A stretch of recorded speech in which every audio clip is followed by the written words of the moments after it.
Hey, how's it going, guys? This is the Omaha Outlook. I'm Luke Meyer, and with Duncan Helms here.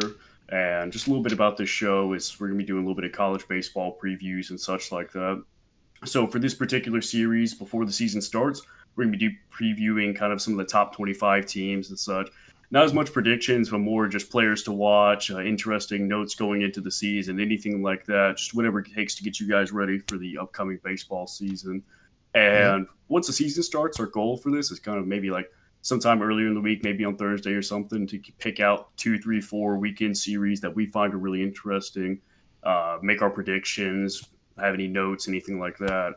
And then maybe on that Monday, coming back from it or somewhere in that ballpark, we go back, review the series, see how well we did predictions, see if there's any series that we missed in the weekend that turned out to be really good, anything impactful like that. So that's the kind of the main thing. So how we divided this particular part up is that Duncan here is going to be getting a lot of the odd numbers for the preseason. He's going to be covering obviously 25, 23, 21, so on and so hmm forth of those teams. I'm going to be covering the even teams and such. So just give you a little bit of a high level overview and go from there. Yep.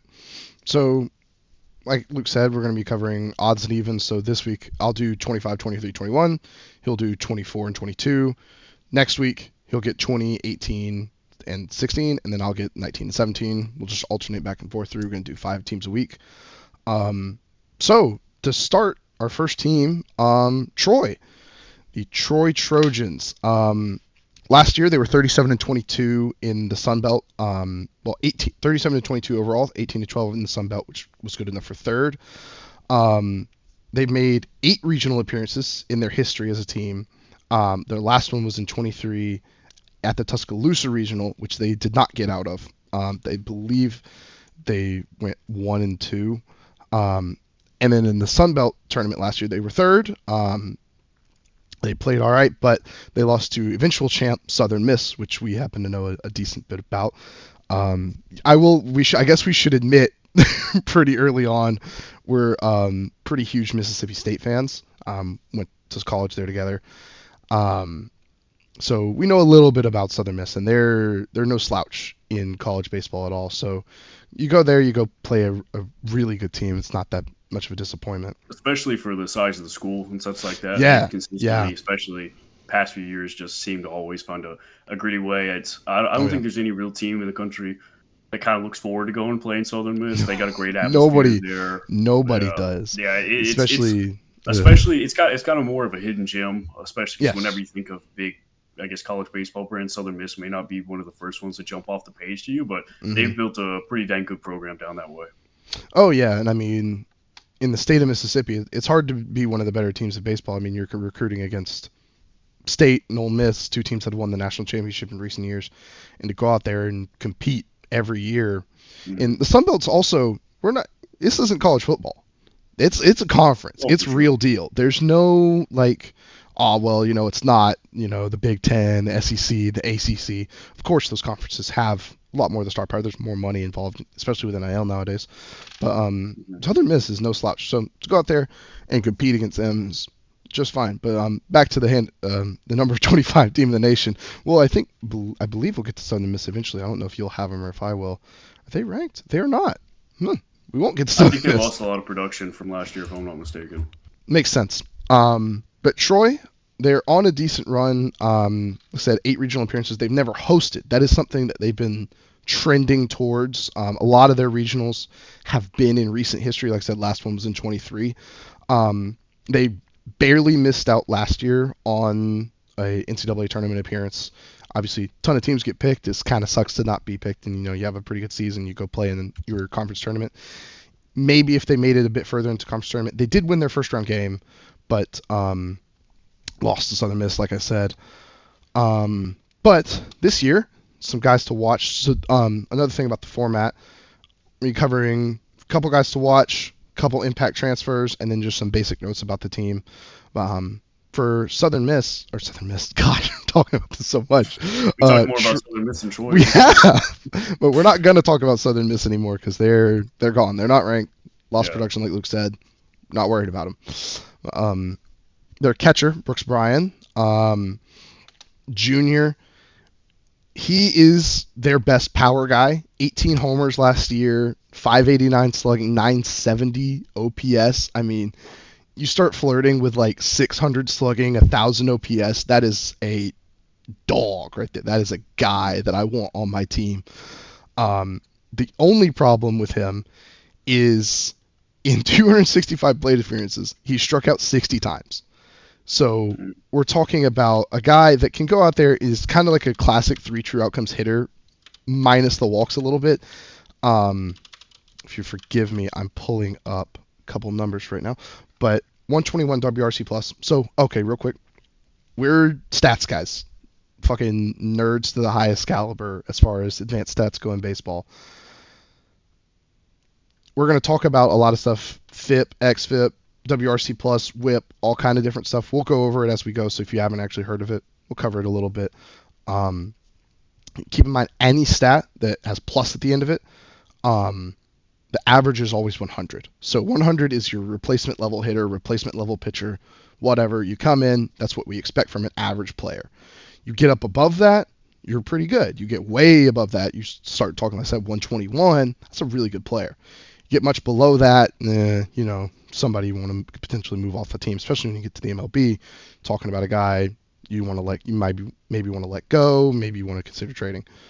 But WRC plus is weighted runs created plus, so it takes into account your competition, your playing environment, pretty much any factor you can think of, and says, in this environment, what would the average hitter do? Given their situation, okay, this guy's on in front of you, 2 outs, the count's 2-1, whatever. What did you do in that situation to be either above average or below average? And Brooks Bryan, as a sophomore last year, was very above average. He was very, very good. He also has a solid arm behind the plate. I mean, you talk about a guy with a lot of pop, kind of expect a big arm. I think of guys, right fielders, outfielders like that can go out there and play, and you've got a catcher that can hit like that. He's got a big arm. But if we talk about his percentages, his K percentage, which you'd expect from a freshman going into a sophomore year, his K percentage dropped very considerably. It went from 34.8 to 22.6. And his walks actually went up a little bit, 1%. But you go from a K to strikeout ratio of 3.5 to less than 2. It's a massive, massive improvement. If you can continue going from, 79 WRC plus as a freshman to 121 as a sophomore, and now it's his junior year, people are expecting a lot of this kid to come out here and be the engine for this team, because if we look, they didn't have another guy hit more than 10 home runs, and you get 18 from one kid. It's a lot of pop. That's a lot of RBIs. 85 RBIs on the season. This is a kid that can go out and produce. If his strikeout percentage went down that much, but his on-base percentage or his walk percentage only went up by 1%, that's a guy who's putting the ball in play 10% more of the time. I mean, that's a he's getting out there and putting it in play. Wow.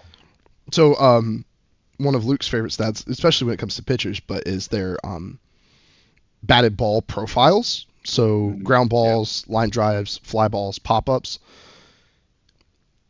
Pop-ups you'd never want to see. You want the pop-ups as low as possible. You're never creating on those. Nothing's getting on. It's not even going to be good enough for a sac fly. Don't want him. His dropped 10%. Oh wow! And it's interesting because you look at that. It dropped 10%. Like pop-ups dropped 10%. Nothing else really rose or fell that much. It kind of just got spread out more evenly between the rest of his batted balls. But like 40% ground balls, 46% fly balls, and then 14% line drives. Obviously, you always want more line drives than almost anything else. Unless you're hitting a ton of fly balls for homers, if you have that kind of power, which he actually does, 24% of his fly balls are leaving the park. That's fantastic. That is exactly what you want. Anytime this guy's hitting it in the air, it's not soft contact up, it is going. And that's the kind of pop you want from a guy like that.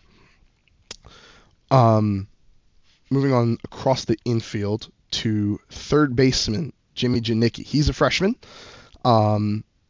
So he's 18, I believe. He's 6'3", 220. Yeah. Yeah. he's a big dude. Um, he's actually also a catcher by trade. I looked it up earlier. Perfect Game had him as like one of the top 10 arms for catcher in 21 and 22. Mhm. There wasn't anything about 23 or 24, but I'm assuming his arm still is pretty freaking good. But huge guy, especially for a catcher. Catchers usually aren't too big, but big guy. He'll be playing third for them. So that tells you a lot about his athleticism. He's not just going to sit behind the plate and, his knees still work. He's young. His knees still work. Yeah, But he's got a lot of defensive range if that's the case. Yeah. yes, if he can get out there and play third pretty much anywhere in the infield, maybe you want to keep him off shortstop. They have a sophomore shortstop that isn't a great bat, but solid defender. Generally, you want to move him around somewhere else. But you talk about a corner infielder, catcher guy, maybe a corner outfielder if you need him. And from everything I could find about him, which to be quite honest wasn't much, he's a freshman and he wasn't like a top 50 prospect, so there's not like all the film in the world on him. But he can hit, he's got a good arm, he's a good defender.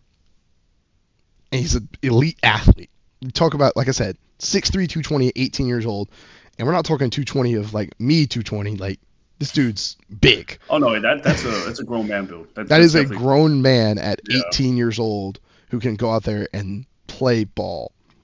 But the last guy to watch for me for Troy, and this is going to be a bit of a theme for me, I know specifically from my notes, guys to watch aren't necessarily like the Brooks Bryan, like the elite talent, and the impact transfers as well that I have here. They're not necessarily the elite talent. They're guys that need to show up, that this team needs to have to be successful.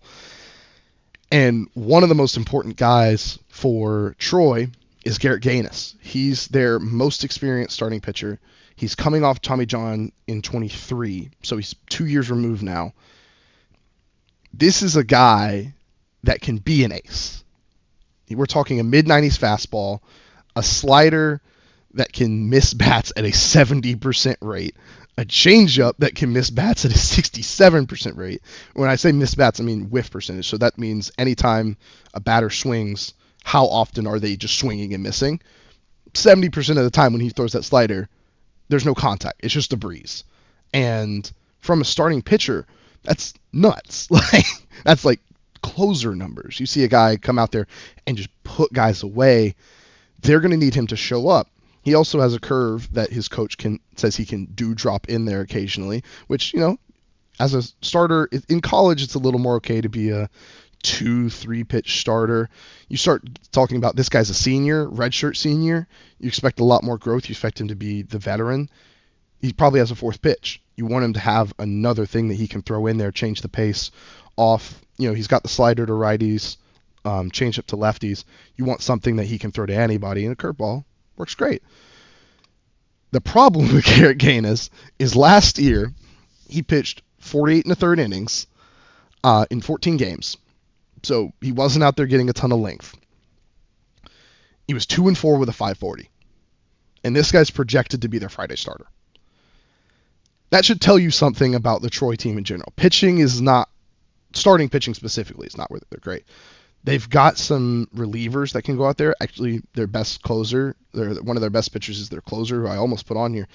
Last year, 8-3 with a 4.40 ERA in 11 starts, but he's projected to move back into the pen. This stuff projects to be better in short spurts. His name's Luke Lyon. Interesting guy, maybe another guy to keep an eye on. But Troy needs Garrett Gaines to go out there and start double-digit games, give them 5, 6, 7 innings of good ball. And if he can get his ERA down into the 4s, and especially if he can get down in the 3s, we're talking about a guy that can go out there and give you the production you need to be a winning team going into the postseason. We know, as Mississippi State fans, we know how bad it is to have a talented team with bats like Brooks Bryan that can go out there and score runs, but it doesn't really matter if your pitching can't hold up. And that's going to be a theme, I think, from what we've talked about with the teams we've looked at. Pitching is hard to find. College pitching is it's like college kickers. When you look at the elite levels, it's like, oh yeah, there's a ton of pitchers out there. In college, it's a lot harder to find those guys because the ones that are elite aren't hanging around especially You know, even if you're a top 25 team like Troy, the elite guys probably aren't coming by. So you've oh, got for to sure. And find. especially, like you said, Mhm. it's just the MLB, they take a lot of guys at like Oh yeah. 18 and such like that. So we the super elite guys who are going to be like cream of the crop, obviously, Hmm. there's a chance they'll never even touch a college field. And then Hmm. the ones who get elite, obviously, they don't stay elite for very long They're just because they gone. then enter the draft. It's Yeah. either that or the transfer portal in the modern day. Yep. And especially, I think the thing is with the college game is that the bullpen rotation. I think that's, in my opinion, one of the most interesting parts of the college game is managing Hmm. the bullpen and such. Just Oh because god. obviously the games are so close together, the Friday, Saturday, Sunday, and such, and so you get into the thing of like, all right, if you use one guy, maybe one inning on Saturday, can you still use him Sunday, or Yep. is it worth it just to let him run for a few more innings on Saturday, but no, he's not going to be used on Sunday? So Oh you yeah. really, it's all about not only having the talent, but also having the coaching staff that can go in there and manage the bullpen and understand Oh yeah. how to use the pitchers in the right spots. Yeah. A theme I like to follow in any sport I watch is how hard it is to evaluate coaching. And to me, in baseball, it's easier than a lot of other things because a coach has a lot more direct impact on like this guy's coming in at these times. Like you said, how you manage your bullpen is a huge thing. Um, Speaking of coaching, Troy's coach Skylar Mead, he's 109 and 68 in 3 seasons at Troy, so pretty good. Pretty solid, But yeah. yeah, but I had a point. Oh, like you were saying, the guys that are elite don't even touch the field. My Braves just drafted a dude, Cam Camatini. He's like 17 as of draft day. He's never going to touch a college field, but he's an elite pitcher. Hmm. He like all those guys are just leaving as soon as they get the chance. And another interesting thing about college baseball is if you've got a team that's a bit deeper in terms of pitching, especially with younger guys, you want them to get experience. You want them to pitch. You don't want them to just be stuck in your bullpen. So you have them go start midweeks. But then you still need your best pitchers to come out of the pen on Friday, Saturday, Sunday. But this guy just threw 6 innings on Wednesday. Oh, for sure, yeah. So And you can't there's no minor league do for that. college. Yeah, No, there's it's tough because you yeah. want your guys to get experience. You want your guys that's eventually going to be your Saturday, Friday starter, when they're a junior, to get the starting experience and not just come in and be like, oh, well, I've only ever thrown like 3 innings in my college career at a time. Now I'm coming in, you expect me to throw 7? Like, Mhm. well, I guess It's nowadays it's seven like versus 5, like but conference opponents and such oh like my that. gosh, yeah, you And start that's talking the thing about is, like conference ball, for it's those of crazy. you may not be more familiar with college baseball. A lot of times your midweeks are going to be a lot of your softball games, or they're Hmm. much easier opponents, regional opponents that you can easily schedule. Yep. Kind of think of if you're familiar with college football, usually the first 2 weeks of the season Yep. for college football, you just find some random team that's much smaller and regional, Yep. and they just come in there and play. That's kind of what the Just come and midweeks is. play. Yeah, and But you obviously, usually the see a lot of weekends, the guys. Yeah. yeah, the Sorry, yeah, go weekends ahead. is really where you start to see a lot more difficult competition. Usually, Yep. that's going to be your conference and such like that from there. Yep. Yeah, and not to bring it back to Southern Miss for the millionth time, but midweek games. Sometimes you have a midweek. State and Southern Miss playing Pearl every year. It's like a Wednesday, just Oh yeah, middle of the season, early in the season this year. and you don't want to go out there and be like, oh yeah, whatever, it's a midweek, who cares, I'm just gonna start some freshmen. You want to win that game. You gotta have not one of your weekend starters, but your next best playing that game. But then you get in a situation, maybe, hey, your Saturday starter just went 2 innings and you need to pull him. You need somebody that can pick up innings and keep you competitive. Well, sorry, you just pitched that guy on Wednesday. Tough. It's Exactly, it's and interesting in college baseball how all that goes. no, I But agree. And yeah. some of those midweeks, like for instance, we play Ole Miss in a midweek each year. It's Oh like gosh. obviously Yeah. for pride purposes and for the You sake of gotta win. it's not technically a conference game, but it looks a lot better on the resume from there. So Oh my it's all about goodness. Yeah. managing the bullpen. Yeah. Well, those are my guys to watch. Brooks Bryan, Garrett Canis, and Jimmy Janicki, which, by the way, Jimmy Janicki is a wonderful baseball name. That's the theme for me. I love baseball names. That's one of them. Jimmy Janicki. Where is he from? I meant to look that up. See, I I'll don't look feel it like up I don't later. have any But great college, or I don't have any great really, baseball names over here. Yeah, mine is like Steve Smith borderline, like nothing Steve crazy over Smith. this way. You play for the Panthers? Sorry. I'm trying to look up where Jimmy Janicki is from, and it's being incredibly slow. Oh, well, whatever. So, moving on to my 3 impact transfers. I'm going to start in the field. Another part of the reason that Janicki's playing third and not playing first is they have a transfer from Western Kentucky named Blake Cavill. I'm going to say it like Cavill, Henry Cavill. But this kid, from everything I could find, it's okay. College baseball, it is hard to find fielding stats. From what I could find, he's a solid fielder. He can get out there. He can make the plays you need. To me, a good defensive first baseman is a must. Not like a great one. You got to have a guy that can just get out there and make a play every now and then. You have a guy that's like, I'm a huge Rays fan, so I'm going to go to Matt Olson, Freddie Freeman, those kind of guys. If you can make the elite play, that's fantastic. You'll get a few extra outs every season. The rest of your infield will feel a lot more confident about absolutely gunning it to you and maybe not being as accurate, making that extra play. From what I can find about Cavill, God, he is a good defensive first baseman. So, you good? Drop my mic. Nice. Yeah, we're professionals around here.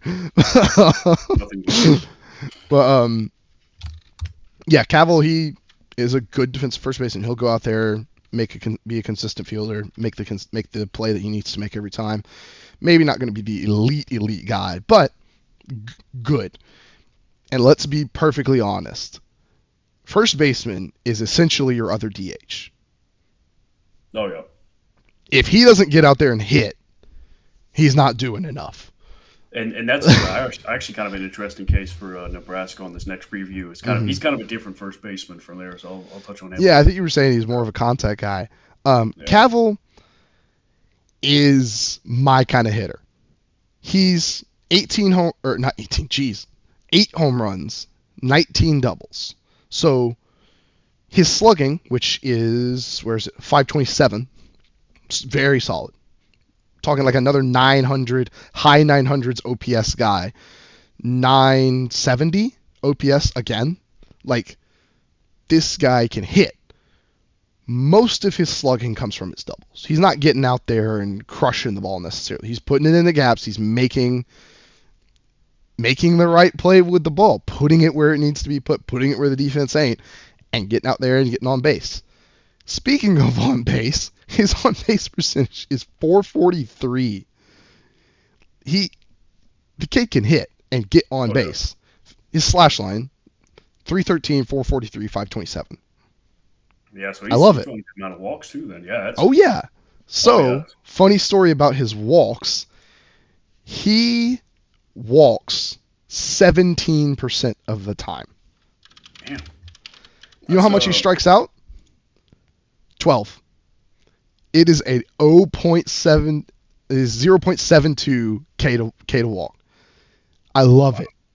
No, I absolutely love it.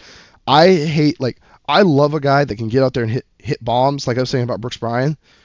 He strikes out 60 times in 50-something games. Oh, okay, great. He hit 18 home runs. I love that. Bring the strikeouts down. And especially because those guys are going to be hitting in a 3-4 hole. Yeah, exactly. This guy can get up. Strikeout is just like, obviously, besides a double or triple play, the worst thing that you can really get out there and do. And I think a lot of those guys who are super home run heavy, a lot of times in the postseason, they don't do as well because you let the horses get out and run instead of the starting pitcher going 5-6 innings.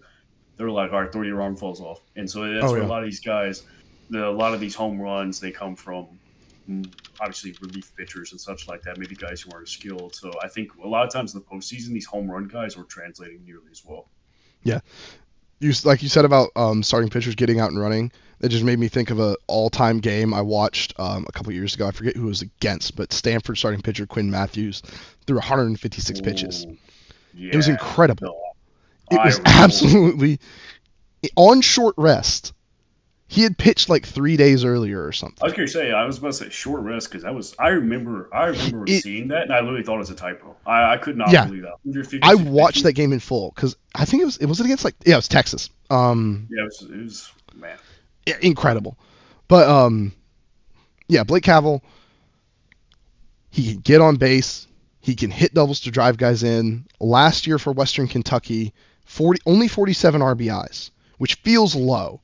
So D1 baseball projects Brooks Bryant actually to hit leadoff for them and Cavill to hit second, which would be a little interesting. I don't know about that. I would maybe want to see him slide down more in the lineup. They have Janicki batting in cleanup.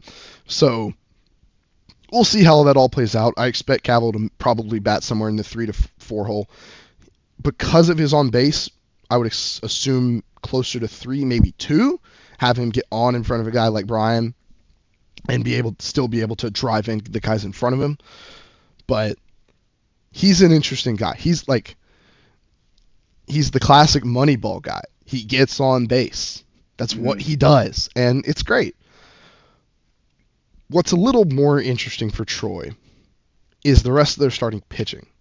And 2 of those guys are 2 of my other impact transfers.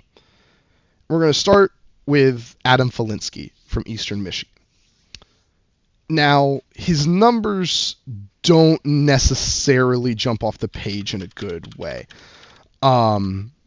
If I could type, I could pull up the rest of his advanced stats, but what I have right here, mid-90s fastball. He's got a slider and a change, again, working to righties and lefties. In 5 starts last year for Eastern Michigan, 7.24 ERA. Not great.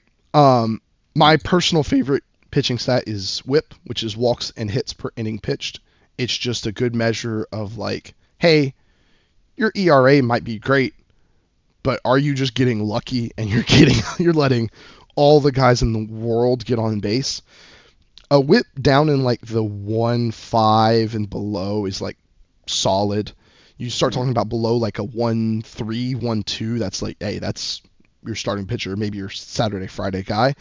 You get down below 1.1 to 1 or lower, that's like Paul Skeens. What was his? Yeah, that's something like stupid. Or Closer or an elite starting pitcher. And I like WHIP too a lot of times for evaluating relievers, just because it's more of a sample size thing. So obviously ERA, if you let up 1 bomb, you let up 1 home run, and all of a sudden your ERA is absolutely sky high. It's going to take you 2 or 3 more relief appearances to even get it back down to a normal one from there. So a lot of times that we're evaluating relievers and such, we don't necessarily need to look at ERA just because it's almost skewed against them because of the how few innings they pitch versus a starter guy. For sure. And WHIP does a much better job of accounting for like, hey, you actually pitch this much.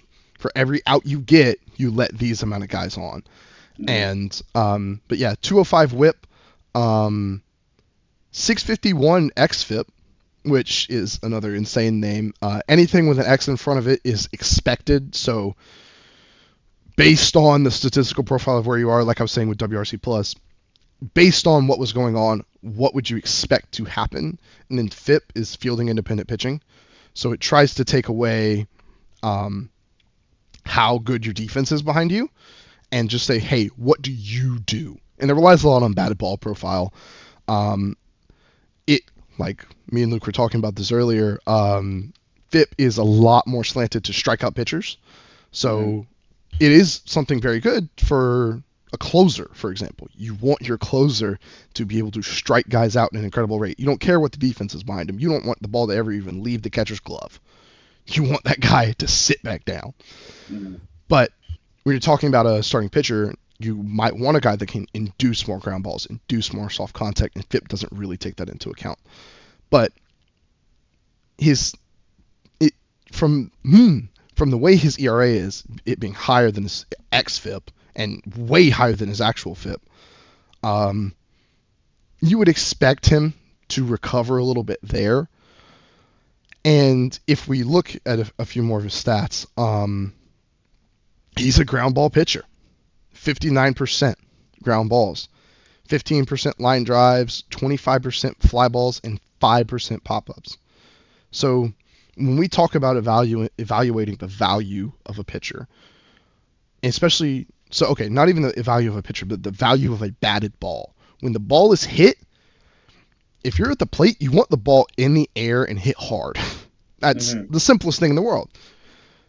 You don't want it to be a pop-up. You don't want it to be soft contact on the ground. You want it to be a line drive or a hard fly ball. So as a pitcher, obviously you want the inverse. You want him to pop it up. You want to hit it on the ground soft. So I look at that and I say, oh, in 5 starts, so not many, not a huge sample size, 13 innings. So very small sample size. As you said, yeah. He's getting the ball on the ground. If we look back to 22, because that was actually 23, I'm sorry. He did miss the 24 season. I'm sorry, I completely skipped that in my notes. But he missed the 24 season. In 23, he didn't play much. When we look all the way back to 22, his freshman year, ERA of 5, 12 games started, 4 complete games. So he was out there just throwing for Eastern Michigan. His ground balls were closer to 50, which is still good. I want, again, more than half of his anything hit against him on the ground. You think about great pitchers like Greg Maddux, induce a ground ball on the first pitch, that's an out. You don't have to throw any more pitches. That's great. I don't have to throw 5 more pitches to get a strikeout. But his line drives are 18%, fly balls at 32%, and pop-ups at 8%. So what's his home run to fly ball percentage if you have it pulled up? 7%. Okay. See, so that particular stat right there is just obviously it's kind of exactly what it sounds like. So he said about 30% of his pitches result in a fly ball from there. And okay, so of those 30%, what percentage turns into a home run? 7%. So it's not necessarily a bad thing to be a fly ball pitcher as long as your home run to fly ball percentage is down low. Exactly. Once you're a fly ball pitcher, but then it's also like a much higher home run fly ball percentage, that's where it gets bad. It's a really bad place to be. Yeah, you're still inducing not great contact, but instead of having a negative launch angle, you're just shooting it straight up into the air. So exactly. So the idea with Felinski and Noah Edders, who I'm going to talk about in a second, is they have the talent to go out there and be good starting pitchers on a D1 team that expects to potentially host a regional this year. It's just a question of, can he go out there and do that? And I'm going to talk about that more in a second. I'm going to go ahead and start talking about Noah Edders coming from Bradley, which is, I don't know if you've heard of them, Luke. I have not. I've heard the name before, not in the college baseball context, but I've heard the name. They exist on D1 baseball, which is all I care about because it makes it really easy for me to get his stats. It makes it. Here's the thing: freshman, JUCO, D3, those guys, really hard to get stats on. Jimmy Janicki, like I was talking about earlier, I have no actual stats on him. I think it said he batted like 400 something as a junior in high school. That's great. What did he do as a senior? What did he look like against other elite talent? Like, what did he actually look like? I don't know. With Edders, low 90s fastball, 3 other pitches, slider, curve, and a change. So similar arsenals for all of their 3 best starting pitchers, projected best starting pitchers at least. In 15 starts last year as a sophomore, in 79 innings in 15 starts, so decent. 6.27 ERA. 286 batting average against. He is a fly ball pitcher. And like we were talking about, when that percentage gets up there, 10%, it's not great. You're giving up homers a lot. He is a nearly 40% fly ball guy with a low 90s fastball. That's just not going to work unless you are locating it. Which, here's another thing to think that you can pull from batted ball profiles. If it's a higher fly ball percentage, a lot of those are probably up in the zone. It's a lot easier to hit a ball that's up. Yeah. Makes sense? If you're throwing it up in the zone fastball, you really got to be throwing nowadays low to mid 90s bare minimum. A lot of the guys that throw up in the zone are guys that are throwing absolute gas. We're talking mid to upper 90s. That's when you can really blow it by people. Unless you have a fastball that just has some movement, has way more ride than you'd expect it in the low 90s, it's hard to throw a fastball up in the zone. But this kid appears to. And it doesn't really work great we're talking, like I said, nearly 40% fly balls, and 10% of those are getting hit for homers. If he can bring that down, whether that comes from better location, better control of his fastball, or just using his off speed more to create more timing disparity in the hitter's head and throw them off more. It's just tough because he's got, from everything I've read about him, he's got the talent. He just has got to go out there and make something of it. Like I was saying with Felinsky, these guys have talent. They're expected to be the Saturday and Sunday guys for Troy. Their whole weekend rotation, Gaines, Felinsky, and Edders, they're not very proven, which is my biggest question with Troy. It's like, can this team put it all together from a pitching standpoint in a meaningful way? Their bullpen, from what I've read, is great. Maybe they find a couple arms in the pen that can come in and pick up some starts somewhere. Like I was saying about Luke Lyon, like, he started 11 games for them last season. They decided he'd work better as a closer. It appears like it worked pretty well. That's their biggest question.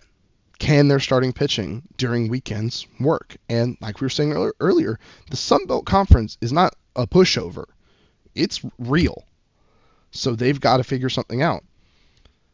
And as a team that has, been to 8 regionals in relatively recent memory, their last one was they're only a year removed from it.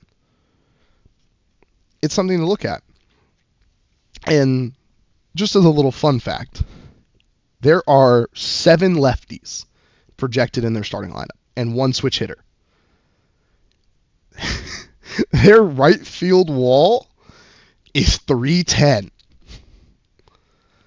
So if they can get those lefties to just get a little more pop, they could Yankees it.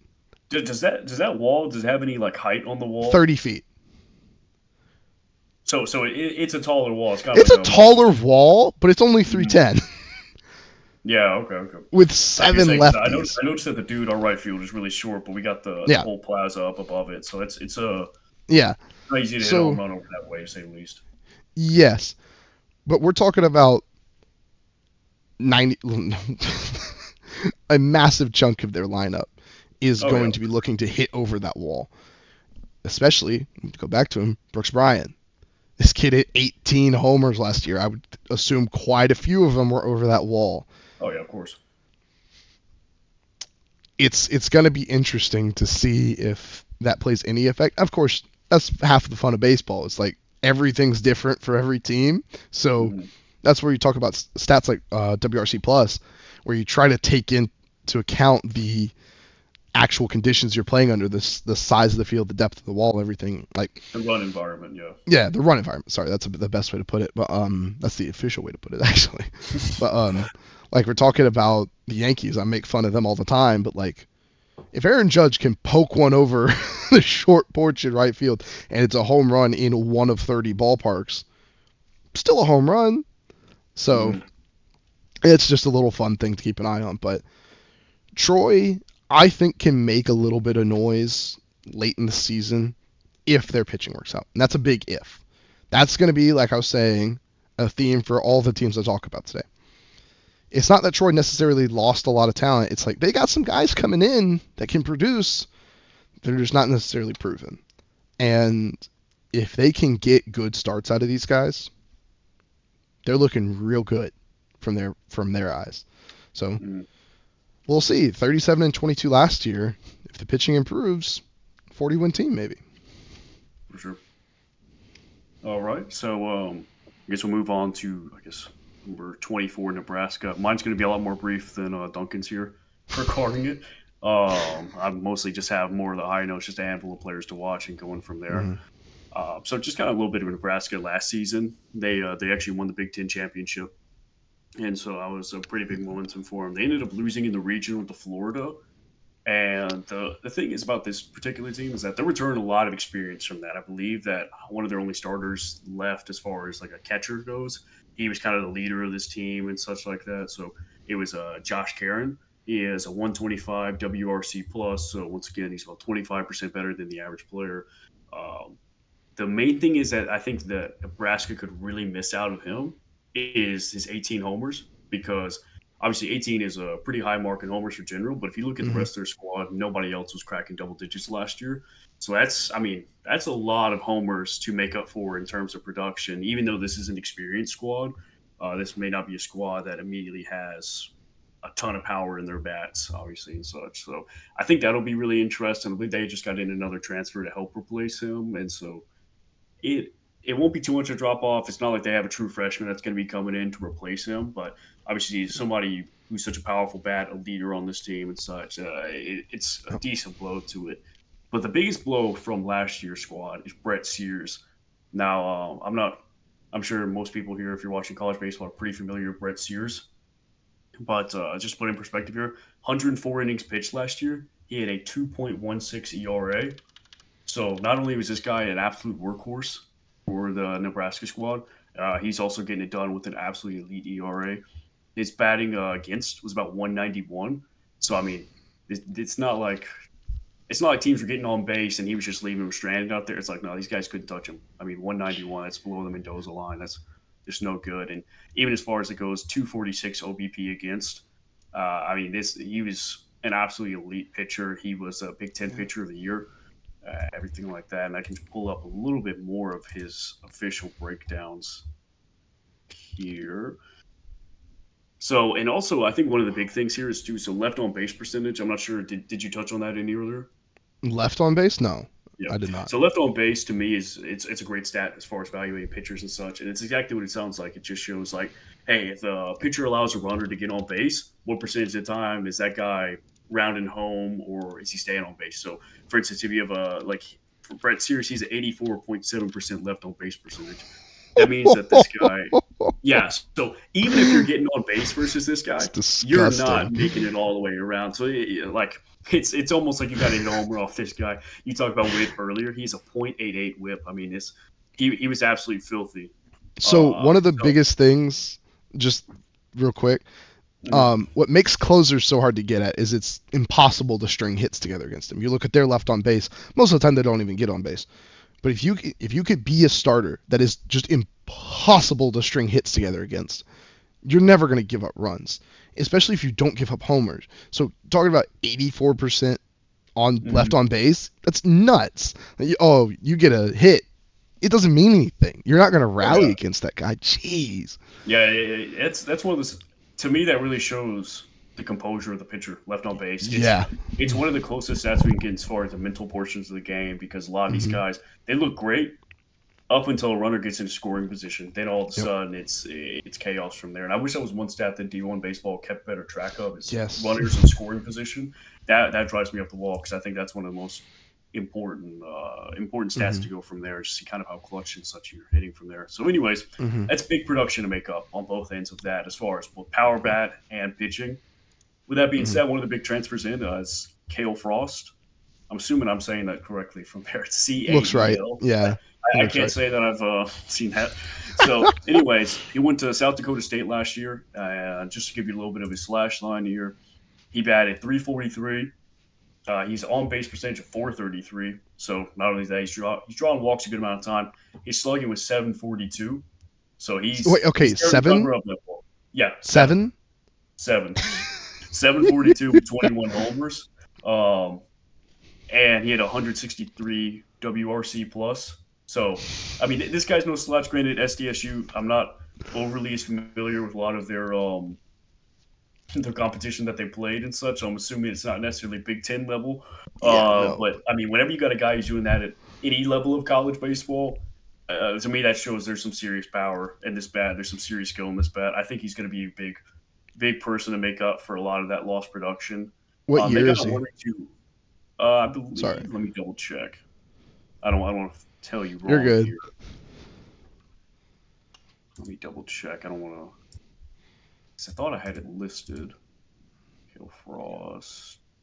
He's a junior, so Oh, sweet. Okay. yeah, yeah. Damn. So you still, if you want to stick around, you can definitely stick around for quite a while. Yeah. Um, Wow. yeah. Especially So nowadays. for sure. So he's, like I said, that was a big get for these guys, just really making sure that they get it going. He's slotted to be their day one right fielder.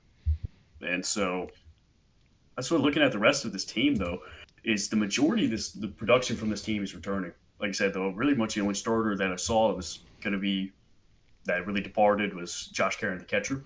Yep. So one guy I really want to hit on here is their first baseman, Case Sanderson, and we talked about it a little bit earlier about so on average you want a first baseman because first base they obviously not the most difficult fielding position in the world, so usually it's where you see a lot of your power guys and such like that. This guy's a little bit kind of a different case from there.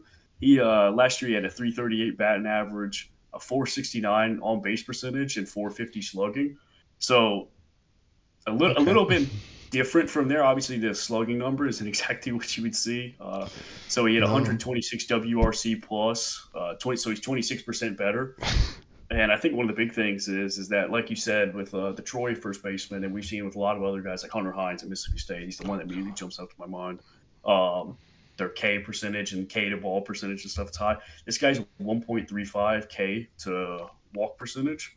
It was a So Troy catcher that was that. The Troy first baseman actually is like that guy. He doesn't strike out. But it's interesting. Yeah. What did you say his WRC plus was? It's 126. So it's higher than the Troy catcher that hit 18 homers and slugged like 600. Yeah, so and that's what I was looking Baseball. at here too. So, for instance, Case Sanderson, his home run to fly ball percentage is 7.7%. So like he's not hitting many homers. Like unlike I guess everybody else on this Nebraska squad, there's not really a whole lot of people who are just carrying the cover off the ball. But I mean, he's a pretty high line drive rate from there. Like I said, he's just kind of a really interesting player to watch, just because he plays first base a little bit differently than most people are usually used to. Not the Another production guy profile you'd expect. Yeah, oh, for sure. He's not the archetype for sure. Hey, So 126. Gabe Gabe Swanson, that was another guy for Nebraska that's going to be could be pretty big. So this is where I think the highest chance to step up is going to be at here. So he only had 110 plate appearances last year, only like 34 games played. But the games he did play, he went crazy. I remember actually I was looking into it in the regional. I believe he had like it was some insane amount of home runs or whatever. But he got red hot during the regionals. It was I want to say like 5 home runs in like 6-7 games, something crazy. Don't too much on that. But whenever he was on, I mean, he was absolutely tearing the cover off the ball. I was on the Nebraska fan forums, and that was kind of the general consensus: is that if they want to be good, Gabe Swanson's going to help them lead the way. There's just no other way around it. So his stats in limited action last year is about 327 batting average, 385 on base percentage, and so a 653 slugging. And so I think that's really where it gets down to it is that the most notable stat that immediately jumps off to me right there is that 6.4% of the time he's drawing a walk, which is not the best ever, obviously. No. So pretty much this guy's going to get a hit or he's not touching first at all. And he's an absolute he cranks out fly balls here. So what I have listed is that he has a 52.1% fly ball percentage, but a 21% home run to fly ball percentage. So not only is he creating a lot of home runs, but a lot of those fly balls, a lot of those fly balls are turning into home runs. And that's what we saw. Yeah. So in the previous season, he actually hit 18 home runs.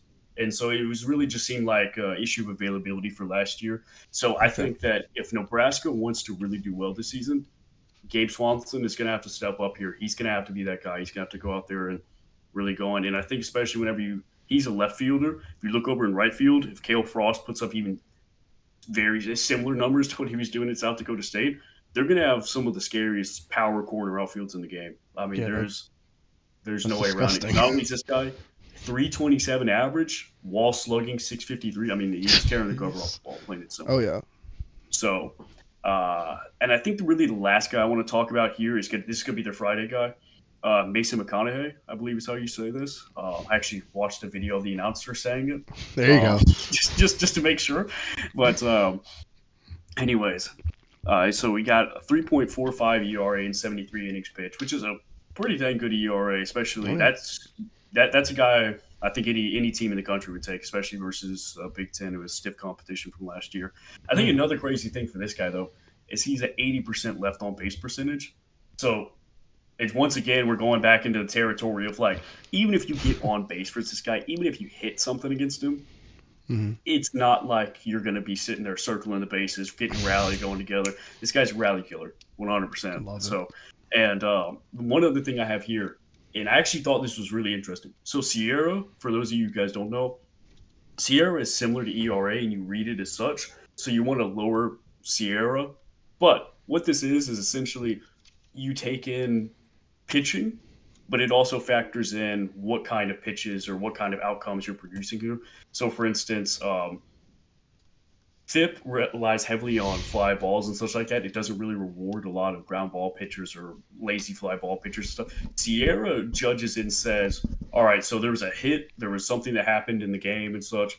Well, what was it? Is it ground ball? Well, ground ball is worth this much and such like that. So essentially, think of it as ERA, but it allows you to see what quality of pitches they're throwing to, and it really allows the contact guys to go in there and contribute as opposed to a lot of other strikeout heavy stats. So, anyways, Mhm. all that being said, just read it like ERA. If you would look at it and say that's a good ERA, then It's a that's a good good Sierra. Sierra. Yeah. So he actually had a higher Sierra than Brett Sears from last year, which was like Higher or lower? or actually he had a little bit lower. It's Okay, 2.70. the way you said that, I was Oh yeah, like, that was on me. I "Oh, misspoke you're good." for sure. So that's what I was looking at He had here. a Actually, lower Sierra than Sears. yeah, he had a lower Sure. Sierra than him, despite, I mean, across the board, though, Sears was just like a significantly like just an absolute dog. I mean, Yeah. it's really I think one of the main things too is that like I'm looking at here, he doesn't walk a whole lot of guys, or he walks Love it. moderate from there, but 7.8 percent walk, but he also has a 30% K rate. So like even There's though your he left may on base. walk a decent bit from there, he's he's throwing strikes for sure. Love it. And so I think he's going to be their Friday guy. He's going to have to step up from there. The rest of this pitching staff, there wasn't, I can't think of really anybody who jumped off the page too terribly much from the rest of it. I think that the main boost with this Nebraska squad is the fact that they're just returning so much experience. I think a Hmm. lot of these really good and really talented teams in the country, like obviously we say we're Mississippi State fans, I use them as my kind of, Barometer. watermark from there, Hmm. that they have a really talented team, but they don't have a whole lot of experience, especially in some areas. Nebraska, top to bottom, I mean, they're just returning production after production. I think especially maybe a little bit premature ending to their season last year, going out into regional.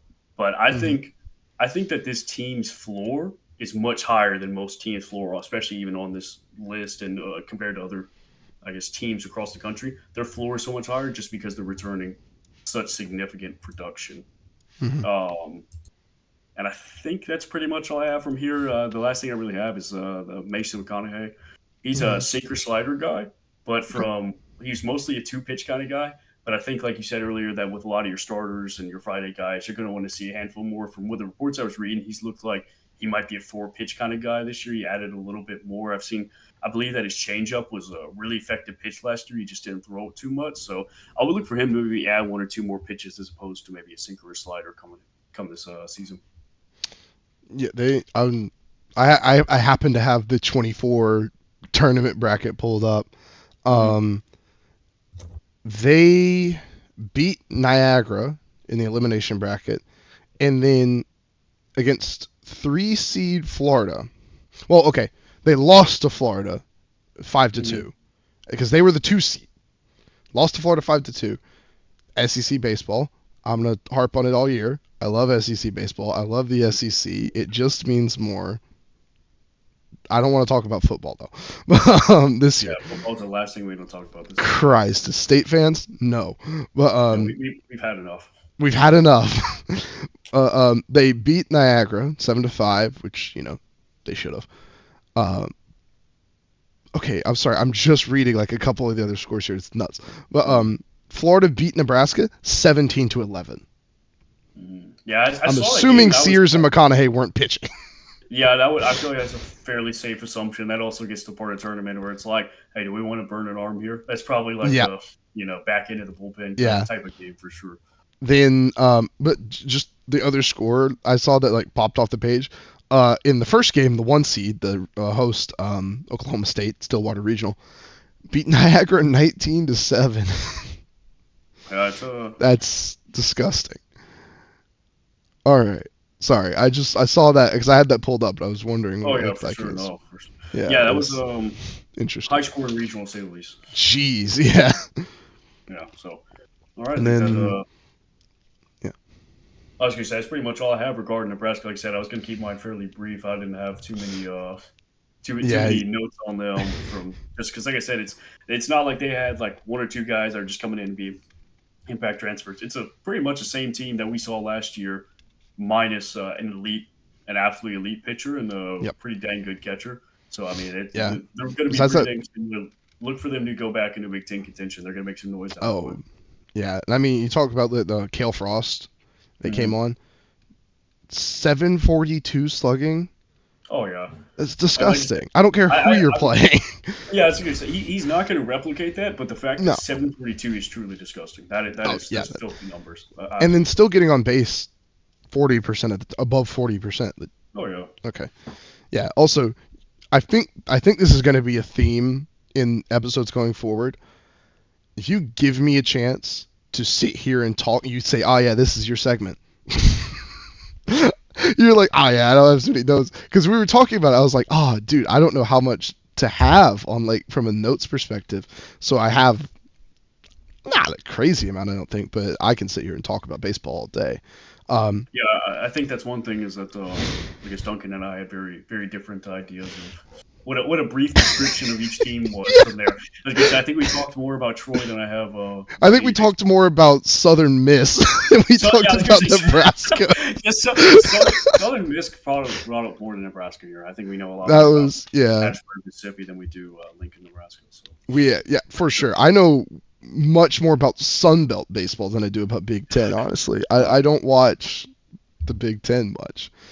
Yeah, for sure. Obviously, we'll have to watch it a little bit more. Yes, this year. So I think one thing is like we said, we're Mississippi State fans and such like that. Most of the time, we were keeping up with the SEC and such like that. That's more of our focus on that. So this is a lot of our times our first foray into a lot of the other conferences, whether it be Power 5 or even smaller ones from there. Obviously, we keep up with it, but not to the extent of which we're doing right now. So yeah, I'm not gonna act like I'm out here watching fucking GCU on a Saturday. Dude, I did watch a few GCU games. Really, dude, they were hot. I've heard they're really good. No, dude, they went. I can't remember who they beat, but they had some tournament. They knocked off one. I have their regional. Oh, I'm gonna talk about them in a bit actually when I talk about Arizona. So we're gonna hold on to that. We're gonna pocket that for a minute. Yeah, I forgot that it was them. But also. You're about to be talking about Dallas Baptist in a minute, right? Oh no, that's next week. It's me. Yeah, I was gonna say. I was split profusely once you said that because I don't have anything on Dallas Baptist. Yeah, no, I was thinking like, there's some small team. UC Santa Barbara is what I was thinking of. Yeah. All right. So before I get even more off track, number 23 TCU. They were 33-21 last year. 14-16 in Big 12. 9th. Now, this is going to be a theme for Big 12 teams, Arizona as well, when I talk about them in a minute. Oklahoma and Texas are gone. So, there's the top 2 spots, besides Oklahoma State, are there, pretty much. Like, 2 of the best teams in the conference in any sport, but especially baseball. I mean, especially when we talk about Oklahoma. They're gone. So, it's a lot more wide open. That's, I don't know how many games TCU lost to them last year, but probably a good bit. Trust me, Texas and Oklahoma, those are teams that you circle and say, "Oh yeah, we can invite our parents into town to watch this one." It's probably absolutely not. Those are tough games. Those are tough games. Yeah. I think Mississippi State opens SEC play with Texas. I think so. So it's I could be wrong. They're never a team that you want to play. You're not excited to play them. Yeah, even when I'm like, oh yeah, Oklahoma, but Texas is very good. Like Texas is no slouch at all. I mean, they're blue bloods from my understanding. They're Texas, and especially when we talk about the now NIL, the money that Texas has is undeniable. Any big school like that, but Texas, bro, burnt orange. whatever they call it. Yeah. But in TCU's history, 19 regionals, 6 College World Series trips. They were last in the tourney in 23. In the Big 12 tournament, which I closed it. Whatever. They upset as the 9 seed, upset number 4 West Virginia to make it to the second round and then lose to number 1 Oklahoma, who eventually lost to number 2 Oklahoma State in the championship. But you show up to the tourney, you go beat the 4 seed as the 9 seed. That feels pretty good. That's momentum at the end of your season that you can carry forward. And the 2 lineup guys I really want to talk about that are not transfers, Sam Myers and Anthony Silva. I'm going to start with Myers. He is a sophomore this year. So last year as a freshman, he's a lefty. He slashed 353, 405, 491 as a freshman left fielder. Wow, that's dang. Yeah. That's I have the TCU stats pulled up. I was literally reading it as you said that. Yeah, you said he's a true freshman. He's not a redshirt. He's a sophomore this year. He was a true freshman last year. Yeah, wow, true freshman. Okay. So you look at his slugging numbers, 491. That's nothing to scoff at. It's not like, you talk about elite power hitters like 500s, 600s, like high 500s, 600s. 491 is good, especially when you only hit 2 home runs all year. Hit 12 doubles. That's where all of his slugging is coming from, and any triples. Which, by the way, why are triples not listed? Like, come on. I know not a lot of guys hit triples. Give me triples. Especially even when I go to his actual page, I don't. Oh no, there they are. 3. So 3 triples. We're talking about again. 3 triples is good. Pretty dang good, yeah. So you'd expect that kind of speed would translate to stolen bases. It doesn't. 2 stolen bases, 6 caught stealing. Maybe he can create something more out of that, get a better read off the pitcher now that he's a little more experienced as a sophomore. Which is weird to say, experienced sophomore, but he is a ground ball hitter as well for the most part. 41%, 42 almost. But my favorite thing about his batted ball profile, 21% line drives. This kid is crushing the ball, just not up. So if he can translate that kind of power from line drives just a little, like a couple degrees up. Get that launch angle up, yeah. Exactly. Just a little. You don't have to drive it up a lot more. Put it in the gaps all day. Put it down the lines. That's doubles and triples. I'll take it all day. He was 37% fly balls. Only 4%, less than 4% of his fly balls went for homers. Only 2 homers all year. So if he can just, it seems like a lot of his fly balls were probably a bit weaker. Maybe, I don't know actually the dimensions of TCU's field. Maybe it's a big field. I was looking at it. It's a very standard ballpark. Well. I'm looking at a picture right now. And according to, not sponsored here, obviously.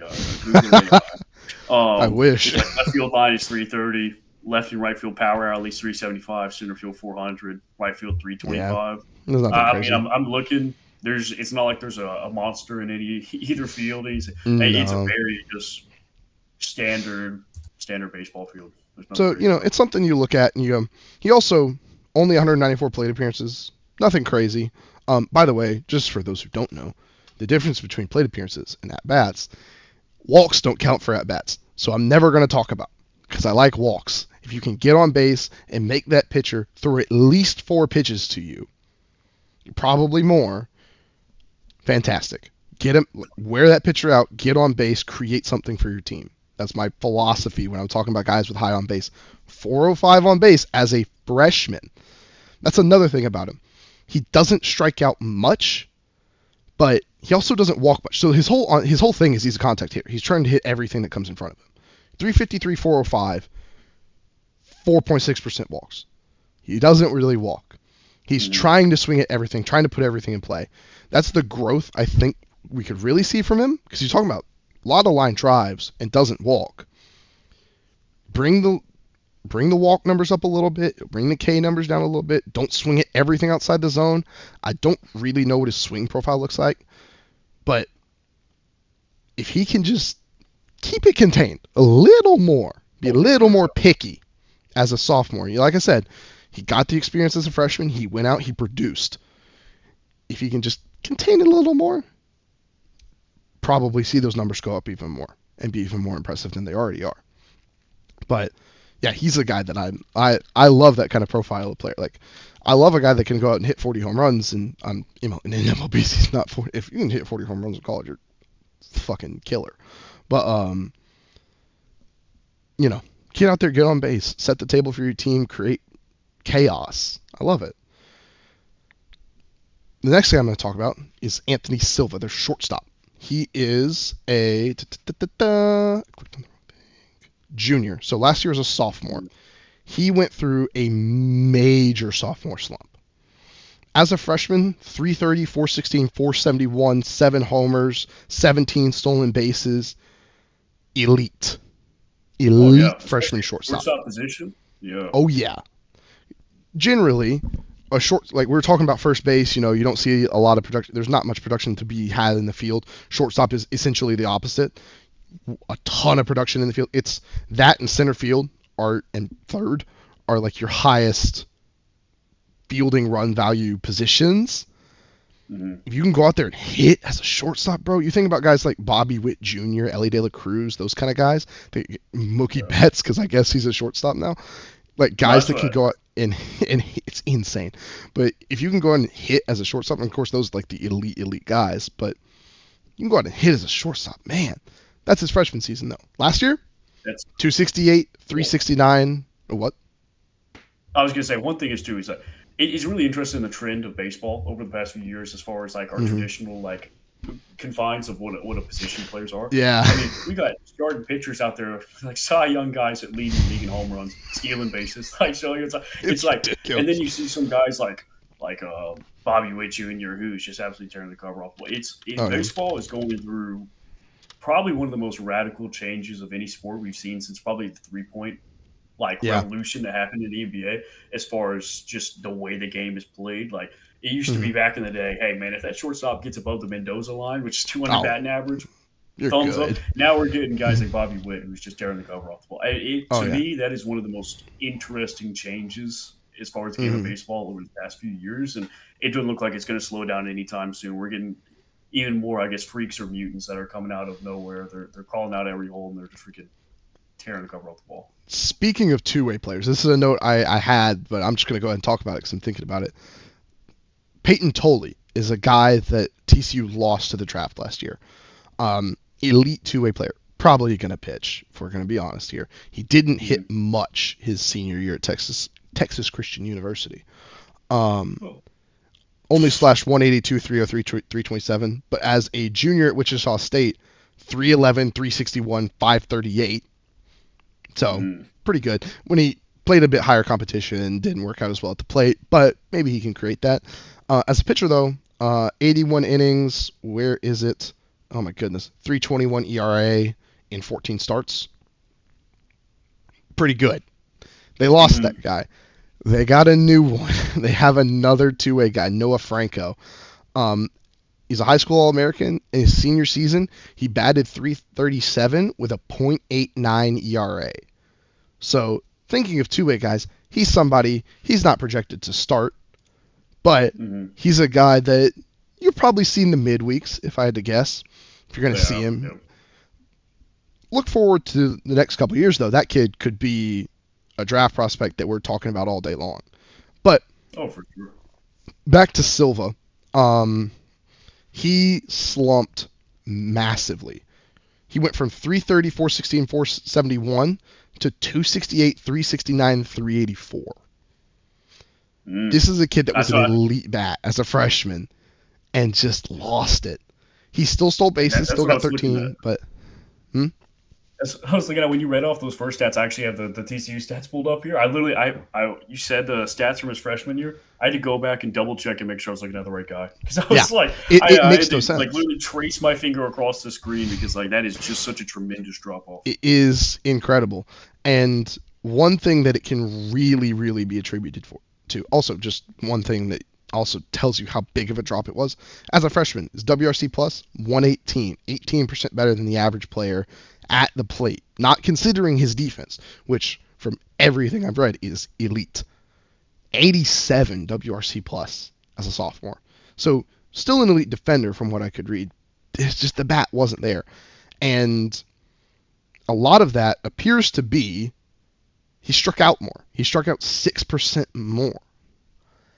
Now, does that come to something he needs to fix in his mechanics? Did they figure him out or something a little bit? Don't know. Is it something that he could get out of? Yes, he has the talent. It's just a matter of will he get out of that? And I think he can. TCU, they need that production from him. He can pick it back up. He's a guy that could really click and bring them more production. Like I said, in 23, this kid has turning experience. In 23, he started for them at shortstop in the College World Series, not the College World Series, in the regional. Oh, yeah. This kid can play. They're going to need him to step back up. It kind of sounds like to me what happened here is that once they got a year of filming, I'm not very familiar. I haven't watched this kid much, hardly at all, probably. But to me, what that immediately sounds like is that they found a hole in his swing, and everybody's just taking advantage of it left, right, and center. So maybe Duncan, whenever he's talking about getting it back, to me that sounds like it's just, hey, maybe just inside low fastball, like anything with movement going wherever it's at in the strike zone. It seems like teams, once they got a year's worth of footage, they figured out the guy can't hit it there. And I think that's kind of one of the only explanations I have to watch such an extreme drop-off, assuming there's no injuries and stuff like that. But I didn't see anything about injury. Find a hole and close it, he'll be in a much better spot, be much closer to his freshman year for him. Yeah, I'm just going to double-check myself because I'm pretty sure I didn't see anything about injury, but... Well, he had 226 plate appearances. He played so much I didn't even look. He went through a tough 12-game stretch.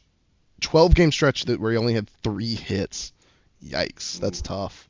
Yeah. But it seems towards the end of the year actually he really showed up. Had 5 hits in the Big 12 tournament in just a couple games. Just went through a bit of a slump. Started figuring things out. It looks like. Thinking about holes in guys' swings, the classic example is Cody Bellinger. He had an MVP season. Belly Yelly MVP race was incredible. Couldn't hit. Oh, yeah. He figured it out now, but also as a Braves fan, I'm going to go back to that a lot. Austin Riley, when he first came into the MLB as a 21-year-old, 22, something ridiculous, he crushed it the second half of the season. And I'm looking at it holy crap, this is the best third baseman we've had. I get super excited. He comes in next year, and he could not hit off speed to save his life. The dude's so big, strong, and fast that you throw him a fastball, it's going out of the park, especially if you put it somewhere you can hit it. Off speed, he couldn't touch it to save his life. I swear he would go 20 games and not see a fastball. They just throw him slider, change, swing and miss every time.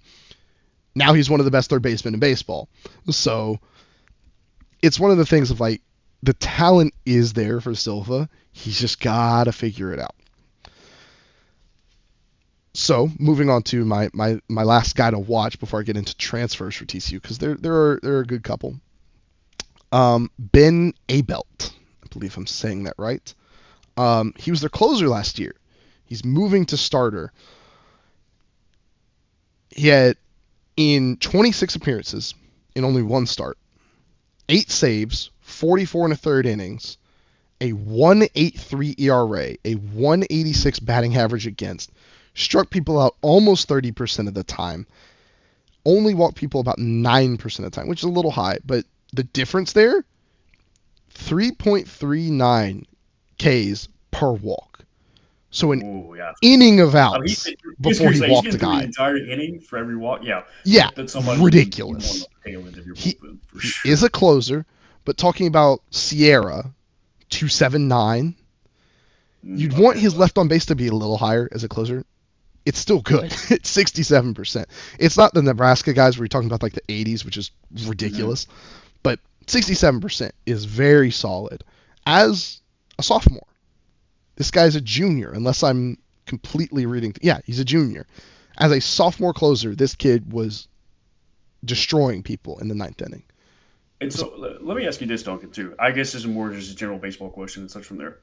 Mm-hmm. What's your kind of opinion on bringing closing pitchers into starting roles? Do you genuinely think that's a good idea, bad idea? Depends on the player entirely. because I have such mixed feelings on that, especially when you got Yeah. such a strength of the tail end of your bullpen. The immediate thing that I think comes to everybody's mind is stamina. Is that Yep. can this guy get out there? Does he have enough pitches? Usually towards the tail end of that bullpen, Yep. you're looking 1, 2 pitches. Like Yep. usually they don't have too much, and usually that's 1,000 mile an hour fastball in the modern game. So it's one of those things that I sit there and I constantly wonder. I'm like, anytime I see a closing pitcher being brought into a starting role, does he have the stamina? Does he have the pitch type? Everything like that. And Hmm. a lot of these guys, yes. Sometimes it's no. It's something I have such mixed feelings about. I want to know if you had any input onto that. So I can give you two examples on both sides as to Mm. it not working, or it working and not working. I'm going to go to the negative first because this is going to hurt. Landon Sims and Nate Dome. Yeah. Well, Landon. Let me give Landon Sims a Landon pass. got hurt. He was in the midst of a perfect game. He struck out 12 of Yes. 13 batters, and he tore his Tommy John. I think I can give that a pass, but granted, that kind of goes onto the stamina and everything like that. It's hard to throw that hard more. Landon Sims was Yeah. a kind of freak example, but Dome I think is the better example of like it. It's tough because you have a guy that's an elite closer can come in and dominate, but it's tough to stretch that out over starts. And when guys start seeing your pitches more and more and more, it's tough. On the Yeah. flip side, you have guys like Garrett Crochet and Ronaldo Lopez in the MLB. Now, these are MLB level relievers, so it's Yeah, of way course. harder to translate that down to a college level. But Ronaldo Lopez was just incredible for the Braves last season. He never really started in the MLB, comes in and is just ridiculous. I think, did he win the ERA title? I don't remember. I really should. It's been so long since baseball season. But Oh, for sure. Crochet is for one thing, his windup is incredible. I love watching it. But this is a dude that's throwing like 102, 103 out of the pen from as a lefty. He comes in as a starter and he's not throwing 102. Like Ronaldo Lopez was a high 90s guy as a reliever. As a starter, we're talking mid 90s. They bring it down a notch, control it a little more. Don't try to go 100% every pitch because that's what you expect from a closer. You want them Yeah, of gunning course. it every single pitch. And you look at it, Garrett Crochet's had a really good season. He's now, I think he's on the Red Sox now. He went to the other Sox. And Ronaldo Lopez just had an incredible season. It really is, I think, a player by player basis. If they really can tick it down a notch, or special case Ben Abelt, he only throws in the low to mid 90s. He's not going Oh, out there. Yeah. He's not going out oh, there and okay, throwing 100 okay. miles an hour like Nate Dome and Landon Sims. Yeah, okay, Also, okay. So he's. yeah, I wish we had the whiff rate on this stuff. I really wish I we had whiff rate. need to try to pull it up at some point. But what's Yeah. another fun thing about Abelt is kind of going back to Crochet. You got the weird lefty, like way out here. Abelt is also a lefty, way out here throwing the ball. I looked up his release because I was reading about it and I was like, it's weird. It looks similar to Chris Sale. I'm not saying he's Chris Sale. I'm saying his release looks like Chris Sale. Yeah, of He's course, of course, of weird, course. like way out, crossbody as a lefty. Yeah. It's something I think that could translate a lot easier to being a starter than having like an untouchable high 90s fastball. Okay. It's something I think could translate a lot better. If they can stretch that out over, also his whip, by the way, 102, very nice. But Yeah, I mean, I've been looking at yeah, this guy's stats even before you looked at yeah, before you started talking about it. He jumped off the page immediately, and I was like, yeah, that he's was my incredible. only question. He's a ton of appearances, not a lot of innings pitched, which means he was getting out of there. So He was I think closing. that's always my thought process though. When you say going from closer to starting role, Yep. it's a boom or bust in my book. It could really Hmm. go really good or it could go really bad. Like there's just I don't feel like there's much like closers who are like No, it either works or it does not. And no 100. um, another MLB guy, Jordan Hicks, is almost that middle case because he went from throwing like the second fastest pitch ever with like fucking 10 feet of movement or something stupid, but he doesn't really work as a starter. Either way, I'm gonna move on get a little quicker. Yeah, but I didn't mean to Um, derail, but no, I you're always good. It's a good question. It's a very good thing to bring up. It's part of why, I think he can do it because, like I said, low to mid 90s, you're not really going out there throwing your arm off every pitch. Maybe he is. yeah, of Maybe course. that's all he's got, but who knows? So transfers for TCU. Another starting pitcher, Tommy Lepore. He needs to show up for them.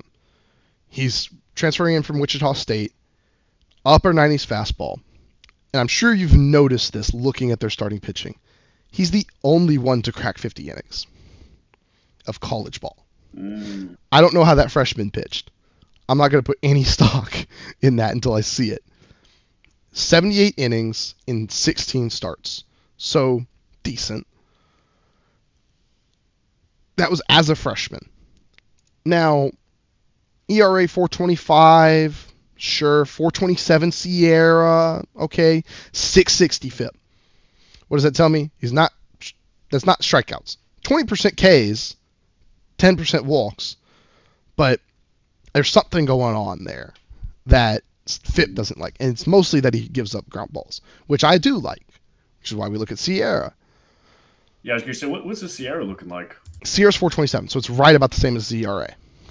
So it Really? thinks Yeah, that so he it's funny, pitched pretty much to what was expected. I was going to say, Sierra's not liking him too much either, because a lot of It's times not you see such a big incredible. disparity. Yeah. Yeah, it's not too great. His Like you said, xFIP Sierra, also. it's really like ERA. Yeah. xFIP also was 5.84, so lower than his actual FIP. But, whip of 1.3 as a freshman. Not bad.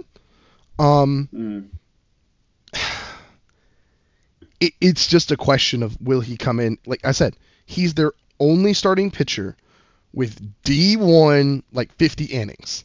That's it. Like last year at least. Now, Cademan Parker, I have no clue if I'm pronouncing that right. Only pitched in 33 innings.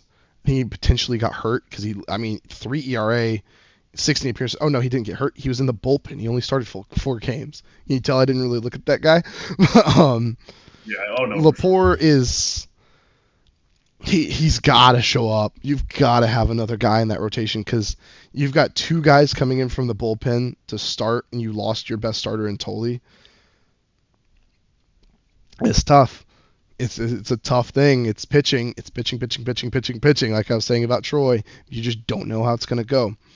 The other 2 transfers I wanted to talk about are their corner infielders or projected corner infielders.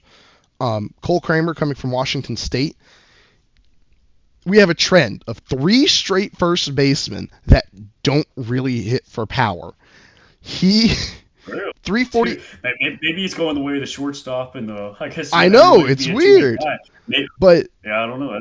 His slash line is disgusting. 345, 425, 487, but Cole Kramer is like my notes. I put in another doubles over homers guy because Sam Myers. His slugging's all coming from the doubles. 15 doubles, only 3 homers. He's 121 WRC plus. Doesn't strike out too much, 17%, but 11% walks. So, not crazy. He is putting the ball on the ground, though. Full stop. 59% on the ground. Like, 25% fly balls, 7% of those go for homers. 0.6% pop-ups, which is beautiful, especially considering he was a freshman last year at Washington State. He's not popping the ball up. He's not making bad contact. When he hits it, it's going somewhere. And maybe that's a hard ground ball to the infield, but, it's college baseball. A hard ground ball to the infield might be a hit, 20% of the time. Like, it's not the MLB where, you hit a ball 100 miles an hour on the infield and it's just an out. No, this is college baseball. Anything can happen when the ball is put in play. As much as I love to harp on Ole Miss about all their errors in recent years, you put the ball on the ground, even against a good team, who knows? Oh, yeah. I can't harp too much on errors. We weren't a great fielding team recently, but I say we. I mean Mississippi No, State when I say we. Mississippi, actually, well, the year after national championship, we were almost historically the best fielding team of all time. We committed huge I know errors that, but I thought because. like last year we weren't very good. Well, I was going to say my fun fact is because everything we let up was a homer, so there wouldn't That's have been a true. chance to be more. That did happen. We were terrible. Yeah, so it That was one of really those did things. So happen. I'm But gonna keep my mouth shut on that end. oh my gosh, yeah. And Ole Miss ended up winning that year too. We didn't even get to hold it over them for an entire year. It sucked. It was horrible. Oklahoma's man. forever my out for that, dude. Oh Anyways. my goodness, yeah. But their other corner infielder, Preston Gamster, he is transferring in from Paris Junior College. So I did a little digging. He was first team All Region in whatever JUCO region Paris is in. But I couldn't find his on base or slugging. 346 batting average though, solid. 9 homers, solid. 24 stolen bases. Again, solid. Kid's an athlete. Yeah. And from what I could read, he can play anywhere in the infield.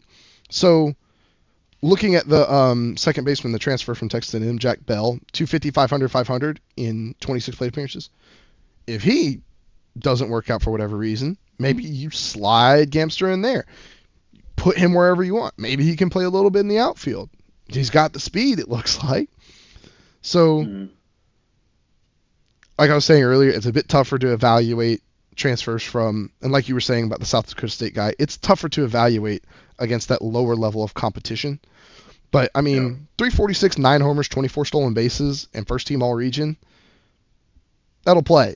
Like, I'm okay with putting that out there on my field. But, for sure. Yeah, the biggest question for TCU, just like Troy, is starting pitching.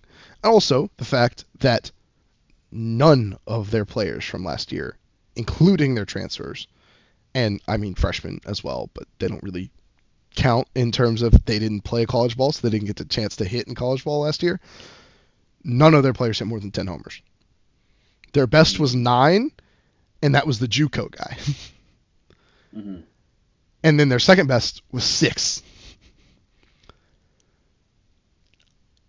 I've been harping on and on and on about on base. I love on base. Get on base. Yeah. Sometimes you run into the Nebraska pitchers that leave 80% of the people on base. You don't get a rally against them.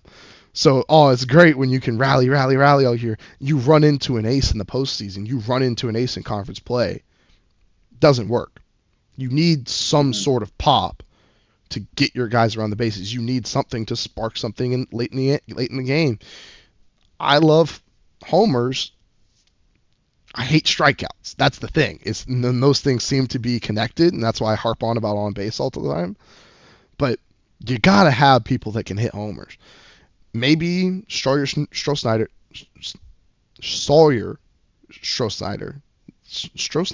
Okay, yeah, I think that's his name. I can't read that.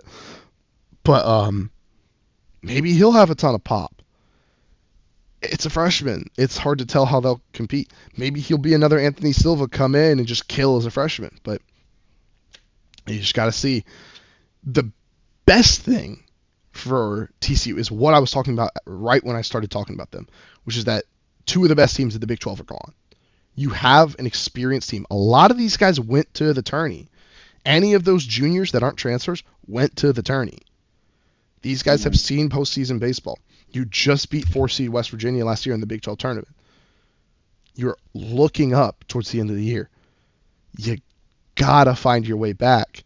And stretching out A-Belt to get as many innings as you can. Parker, we'll see how that goes.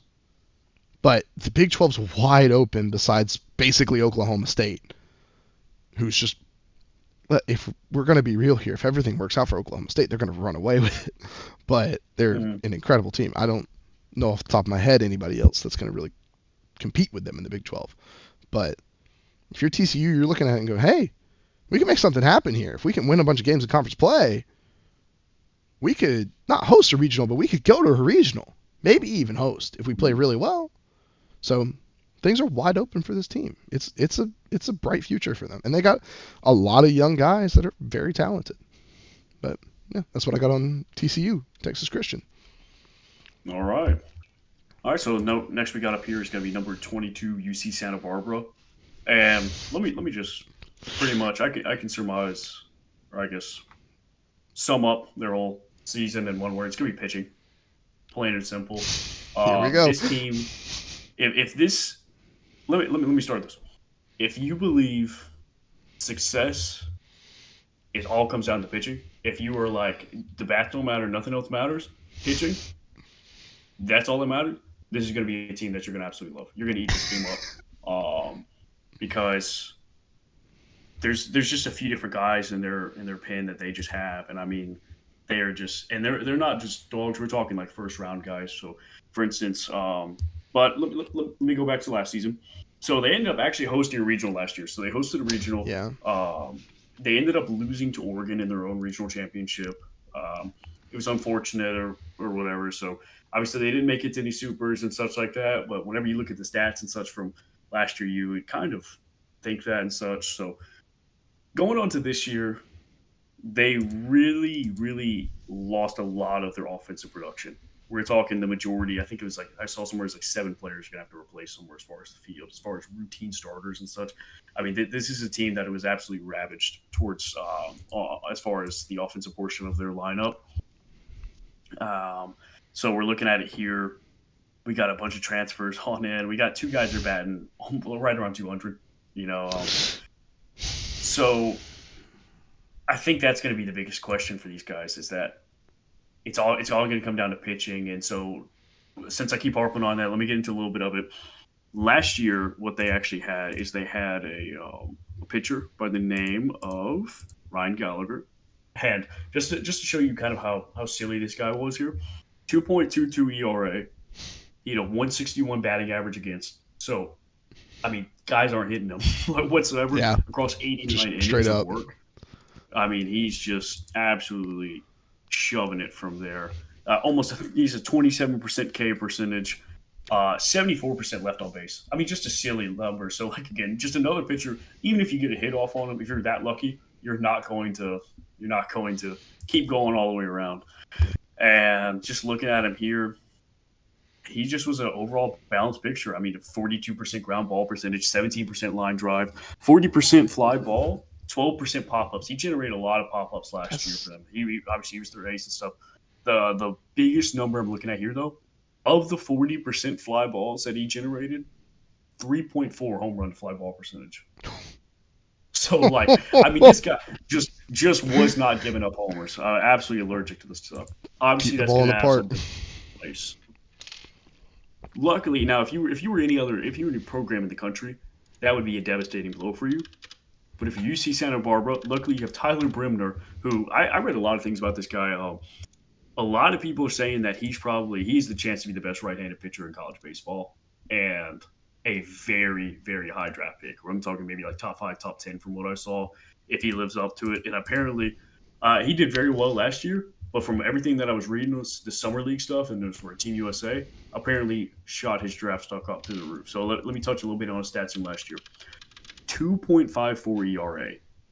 So we're talking about a guy who's even in the summer league raised his stock, even though he's a 2.54 ERA. I mean, just filthy stuff across 88 innings pitched and 182 batting average against. I'm just sitting there thinking I couldn't imagine going to a Friday Saturday series versus Santa Barbara. I mean, that would have me just like last year. That would have me absolutely sick to my stomach. And I think that's probably what happened towards probably one of the reasons why they got lost for Oregon is just maybe just ran out of juice, ran out of gas. A lot of their starter guys, but anyways, continuing on for it.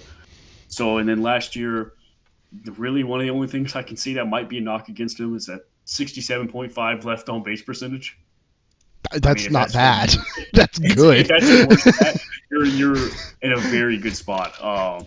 And just looking at him here, just another guy who just does not let up home runs too terribly often. I mean, this is a guy to watch out for. This is somebody who a lot of people across, whether it be D1 baseball, Baseball America, even the fan forums I checked out on for UC Santa Barbara, everyone is saying that this guy has the chance to be maybe even a top 5 pick.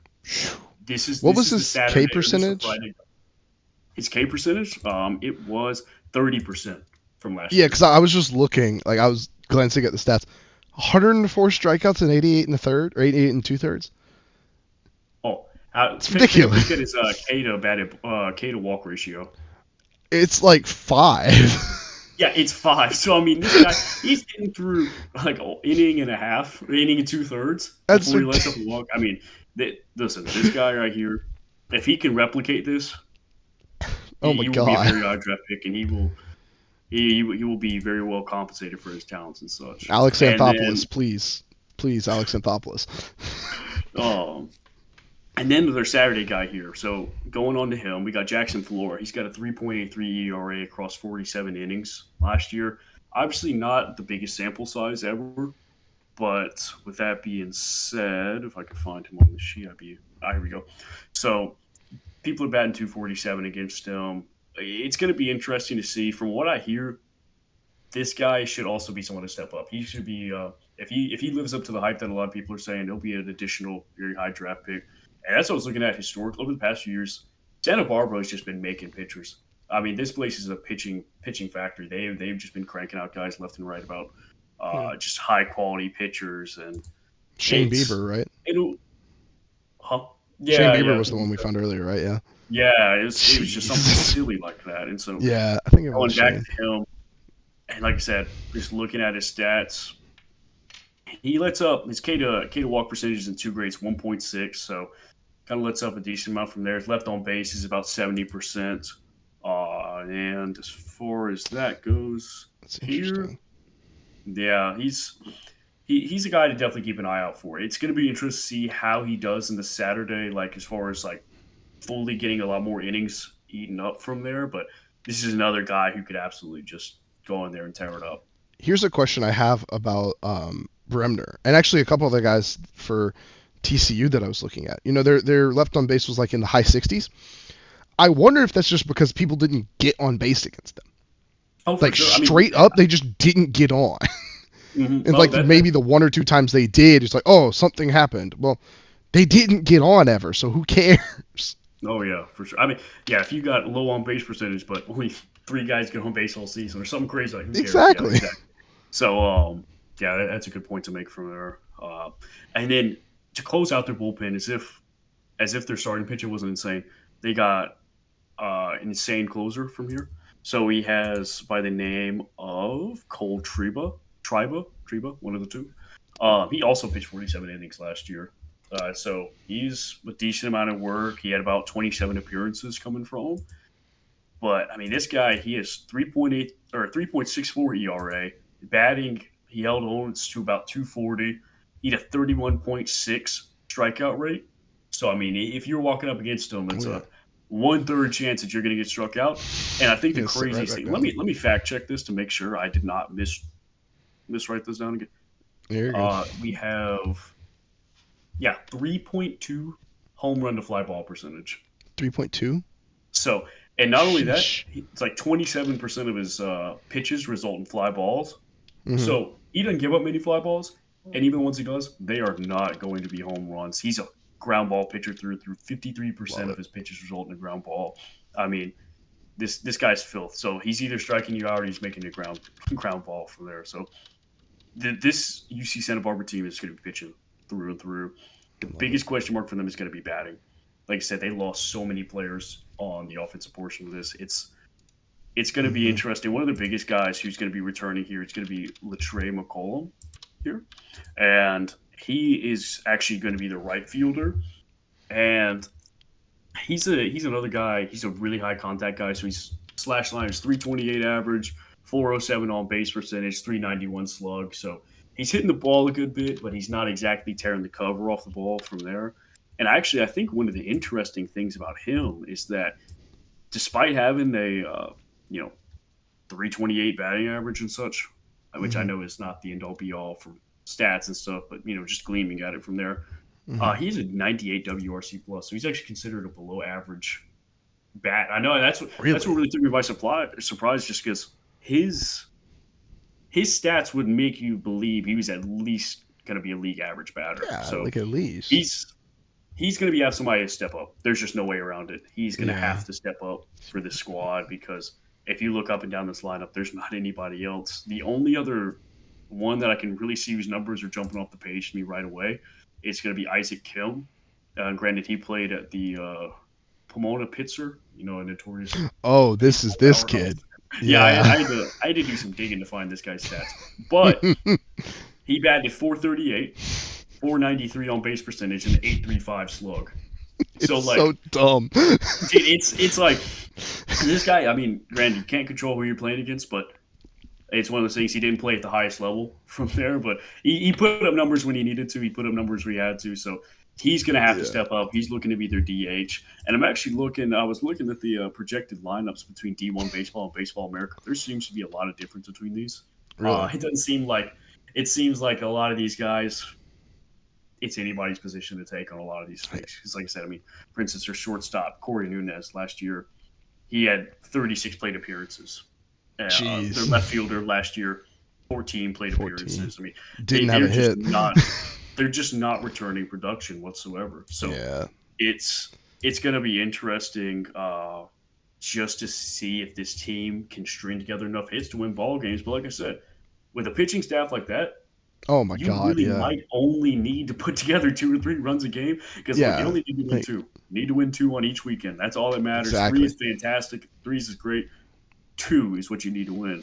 And I think they have 2 guys that can go out and win 2 games. Exactly. If you put together 1 or 2 just solid runs, that might be enough to get out there and get you going. So it's going to be interesting. The biggest takeaway from them: pitching.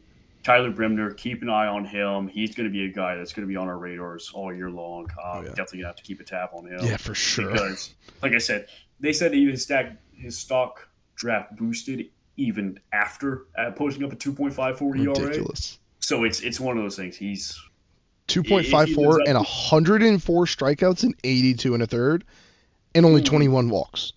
Oh yeah, that's dumb. I mean, this guy's. Against D1 competition too. Like, we're not talking about a JUCO transfer. Oh, yeah. I know 19 appearances, only 9 starts. Who cares? Mm-hmm. D1 talent is what this guy faced, and he did that to it as a sophomore. Oh, for sure. And it's ridiculous. As far as righties go, if you want to make a list of right-handed pitchers you want on your team this season, him. If he's not at the top, he's at number 2. Like 100%. There's just he's incredible. Plain and simple. So, also, I mean, that's pretty much all I have on them because, like I said, there's just so many question marks about this team offensively, and it's just one of those things we're going to have to wait and see for this one. I'm going to be very interested to see how well they do because even if they can string together an average offense, this is a dangerous team. It could be very dangerous. Yeah. Unless they, like, what was that, 2019 Mets it, where you have Jacob deGrom and he loses, like, half of his he goes like 500 on the year just by having like a 1-something ERA. Yeah. Unless you have that, you're going to win a ton of games. Also, real quick, simplest math of all time, the DH, Isaac Kin, his OPS is 1328. Oh my gosh. It's so dumb. Like, you look at his numbers and go, oh, that's dumb. And then you look at his OPS, you're like, oh, that's dumb. No, it's insane work. It's nasty it's work. Incredible. And unfortunately, like I said, we had to dig to find this guy's numbers. He wasn't exactly on. He was actually weird because I saw D1 baseball. Yeah, they're there. His numbers just for him, but nobody else that I've seen. Which is weird. So I was sat on their website for like 20 minutes trying to find his stats, and I couldn't find it from there. So they have the slash line on there. I guess they were like, oh, this kid transferred in. Let's like look up. It's like, oh my god. Yeah. Like, you got to have that there. That's incredible. They got a few JUCO guys that are coming in, and they could be good. They could be bad. It's too many question marks for me to say. It's going to be a squad we have to keep our eye on because it might be one of those teams we check in every Friday night and it's like, oh, yep, here was a 6-inning performance, 0 runs, 2 hits allowed, type squad. So that's pretty much all I have for them. Like I said, there's not too much to chit-chat about with them. I could look at that pitcher's numbers all day. Oh my god, that's just fun. Oh, yeah. That's just fun. I'm gonna have to keep an eye on him. Absolutely love for him to wear maroon and white. It's not too late. We saw somebody just commit to Tennessee, like 2 weeks before the season starts. Please, we need it. We need that kind of dog. $20 in the Bulldog Club NIL. Dude, yeah. Any proceeds from this podcast goes. we're gonna get like 2 cents. Just send it. both of the people watching, click on the ads twice. We've got to have Watch it like 5 times. Oh my goodness. Just leave it on in the background overnight because this is going to be like 2 hours. All right. So, number 21, Arizona, our last team of the day. And I'm going to start by talking about a guy that D1 Baseball seems to love from what they've written about him, Brendan Summerhill. He was elite last year as a sophomore. As a freshman, he was solid, 833 OPS. Not going to talk too much about that. 950 as a sophomore, 324, 399, 550 in 58 games, 18 doubles, 6 triples, and 8 homers. So, again, that's another thing. I would expect that speed for 6 triples to transfer to 1,000,000 stolen bases. 7 stolen bases, 6 caught stealing. Maybe improvement there in this game. We'll see. The biggest thing he did to improve as much as he did, which, by the way, his WRC plus freshman year was 110. Now it's 122 coming off his sophomore year, so very good. He's still a young player. His strikeout percentage as a freshman was nearly 27%. Sophomore, 13. He cut it in half. His walks, also somehow 20%, which I will say he didn't play as much as freshman year. 20% walks. Cut that in half, 11%. So this kid decided, you know what? I'm not going to end in that bat with the bat on my shoulder. I'm swinging, and it worked. Sure. It worked.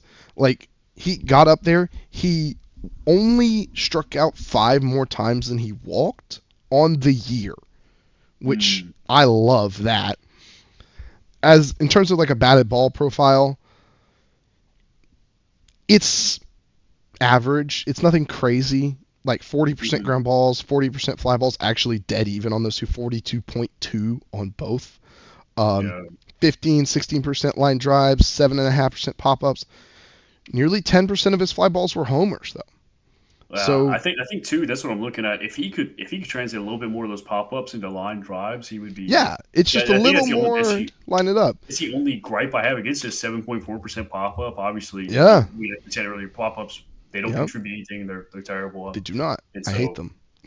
Oh, for sure. Who's that guy? There's one of the. Oh my God. It was Kramer, or it was. I think it was Kramer on TCU. It was Kramer. It was the first baseman that had like 0.5% pop-ups or something stupid. That's the platonic ideal of pop-up numbers. Summerhill is, again, from everything I read, elite. This kid, we could be talking about him at the end of the year as one of the best players in the Big 12. By the way, rip to the Pac-12. I should be talking about Arizona's numbers. I got excited about talking about players. But rip to the Pac-12 last year, Arizona was 36-23 and 20-10. Good enough for first in the Pac-12. The final Pac-12 champions. Yeah, it's sad. But their coach Chip Hale, 108-74 in 3 seasons. Which, okay, this might be bad. I didn't know how good historically Arizona was in baseball. I had no idea. I knew that they were pretty good. And then once you told me about how good they were and such, that was 43 regionals in their history. They've been to 4 in a row. 18 trips to Omaha. Their last was in 21 though. So it's been a minute since they've been back to Omaha. It hasn't been since last time we made it back. Feels like yesterday, guys. Yeah. I have my hat somewhere with the 21 World Series on it. Yeah, speaking of 21 World Series, right there, 21. Best year for baseball in your lifetime. Jeez, it was. That was the best year for sports in my life. Where did I have that? I had TCU's bracket here. Gosh, I had their bracket pulled up from 23, which, is this the Fayetteville Regional? No, it's not. Oh my goodness. Give me 2 seconds. I'm going to find this. This is 24. This is 23. Yeah. I'm sorry. I have about 1 million tabs open. if you will. Oh, I know. That's why I was studying Yeah, up it's blind because I had nuts. 1.8 billion like tabs open, and I realized Oh half of my, them were like Amazon. Like I was like, I had the D1, I had all of my like articles were up there, and I also yeah, had like all my other like random junk on there. Yeah, it was yeah. terrible. Terrible. So in 23 in the Fayetteville Regional, which last time TCU made it, I'm only talking about TCU because they smoked Arizona and Arkansas in that regional to go to Omaha. 12-4, 20-5 against Arkansas, and then 12-4. They crushed it. Arizona came in as I believe the 2 seed and lost their first 2 games and was gone.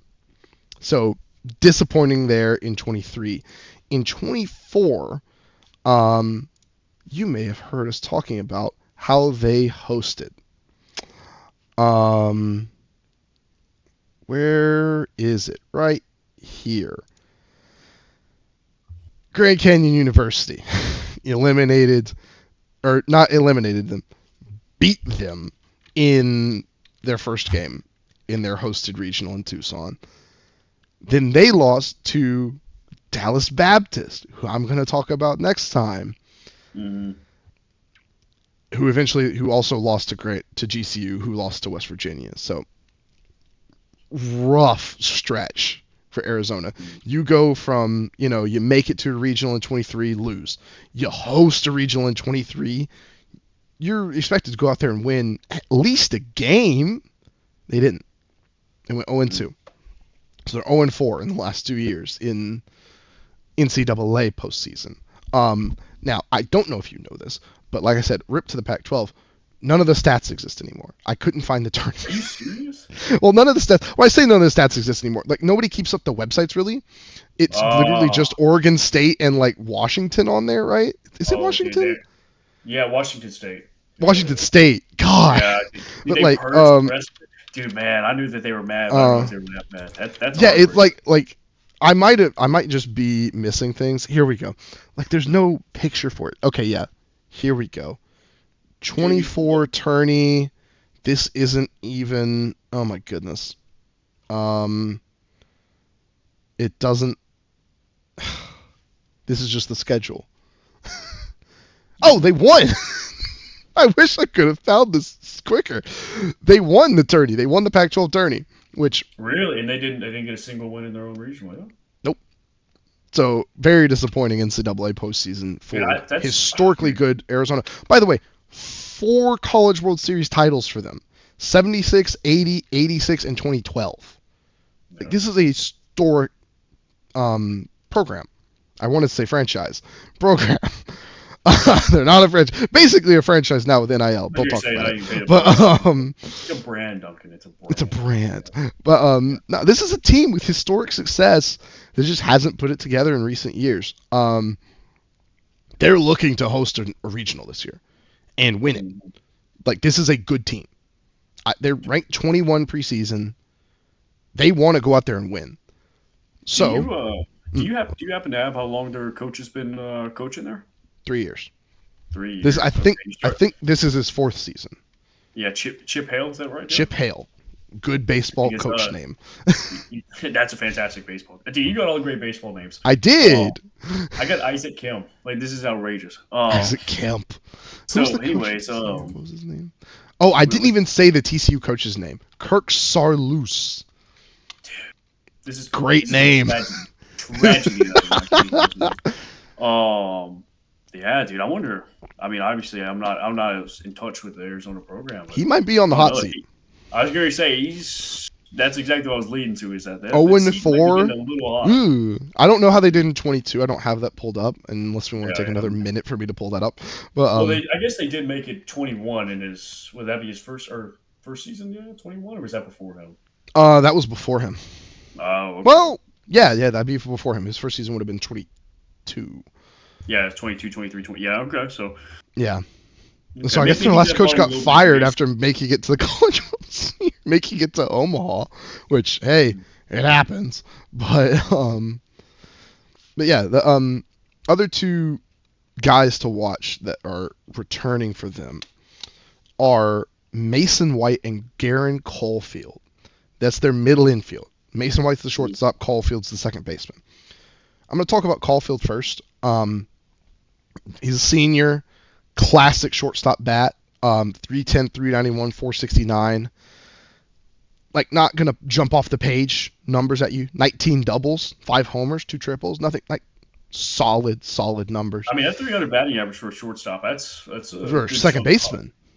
Oh, I thought. Oh, my fault. Yeah, No, I mean, so the shortstop's a little more exciting. Yeah, either middle infield position. I say if you're 300, that's good in my book. Obviously, batting average isn't the best stat in the world, but 300, I'd take that over my middle infield any day of the week. Oh yeah, like the dude is solid. Like that's the best way to describe him. That's what I've read about his defense. That's what I've read about his leadership. That's what I've read about his bat. He is solid. There's this. It's the kind of guy you want in your lineup. You want a solid middle infielder who can go out and play ball. And 108 WRC plus. This is all coming after his sophomore year, in which he had a 65 WRC plus. He had a massive slump and then really brought it back. So this is the kind of guy you want in your lineup. That's not like a star necessarily that's going to be massive into the draft. Just a good player. Good player. My one gripe with him is he pops it up 11% of the time. Oh, yeah. It's not great. I'd like to see that down. But he's still a solid bat. He also hits 50% fly balls pretty much, and only 5% of those are homers. So I'd like to see it on the ground a little more, or just maybe a little more line drives. But just a solid player. So now I'm going to get to the elite player on their team, besides Brendan Summerhill. Mason White, their shortstop. Played second his freshman year and moved over to shortstop last year. Slash 305, 392, 603. 603 as a shortstop. Dude, 19 home runs. That's what like. Once you said that, I started looking at some of his numbers, and I'm sure that you guys at home probably saw me visibly react when I read some of his batted ball stats. Like I physically recoiled. I was not familiar with this game. He's elite. He's the guy to watch on this team. 26% ground balls, 21% line drives, 53% fly balls, only 5% pop-ups. 23% of his fly balls go for homers. This kid, you talk about pop. This kid hits the shit out of the ball. That's crushing this ball. It is silly. Go back about 2 minutes, and you'll see me physically recoil of like when I read 52% fly ball to 23% home run to fly ball. He's crushing it. And even when he's not hitting fly balls, he's hitting line drives 20% of the time. Oh yeah. This dude's crushing the ball. So, and a funny story though, his WRC plus went down from when he was a freshman. The reason is his K percentage jumped up 7%. This is what I was getting at before about Ks and homers. He struck out 85 times. I mean, you got to if you're going to be hitting big, you're going to swing big, miss big. I mean, exactly. It all comes right back down to that. So it all kind of coalesces. Yeah, for sure.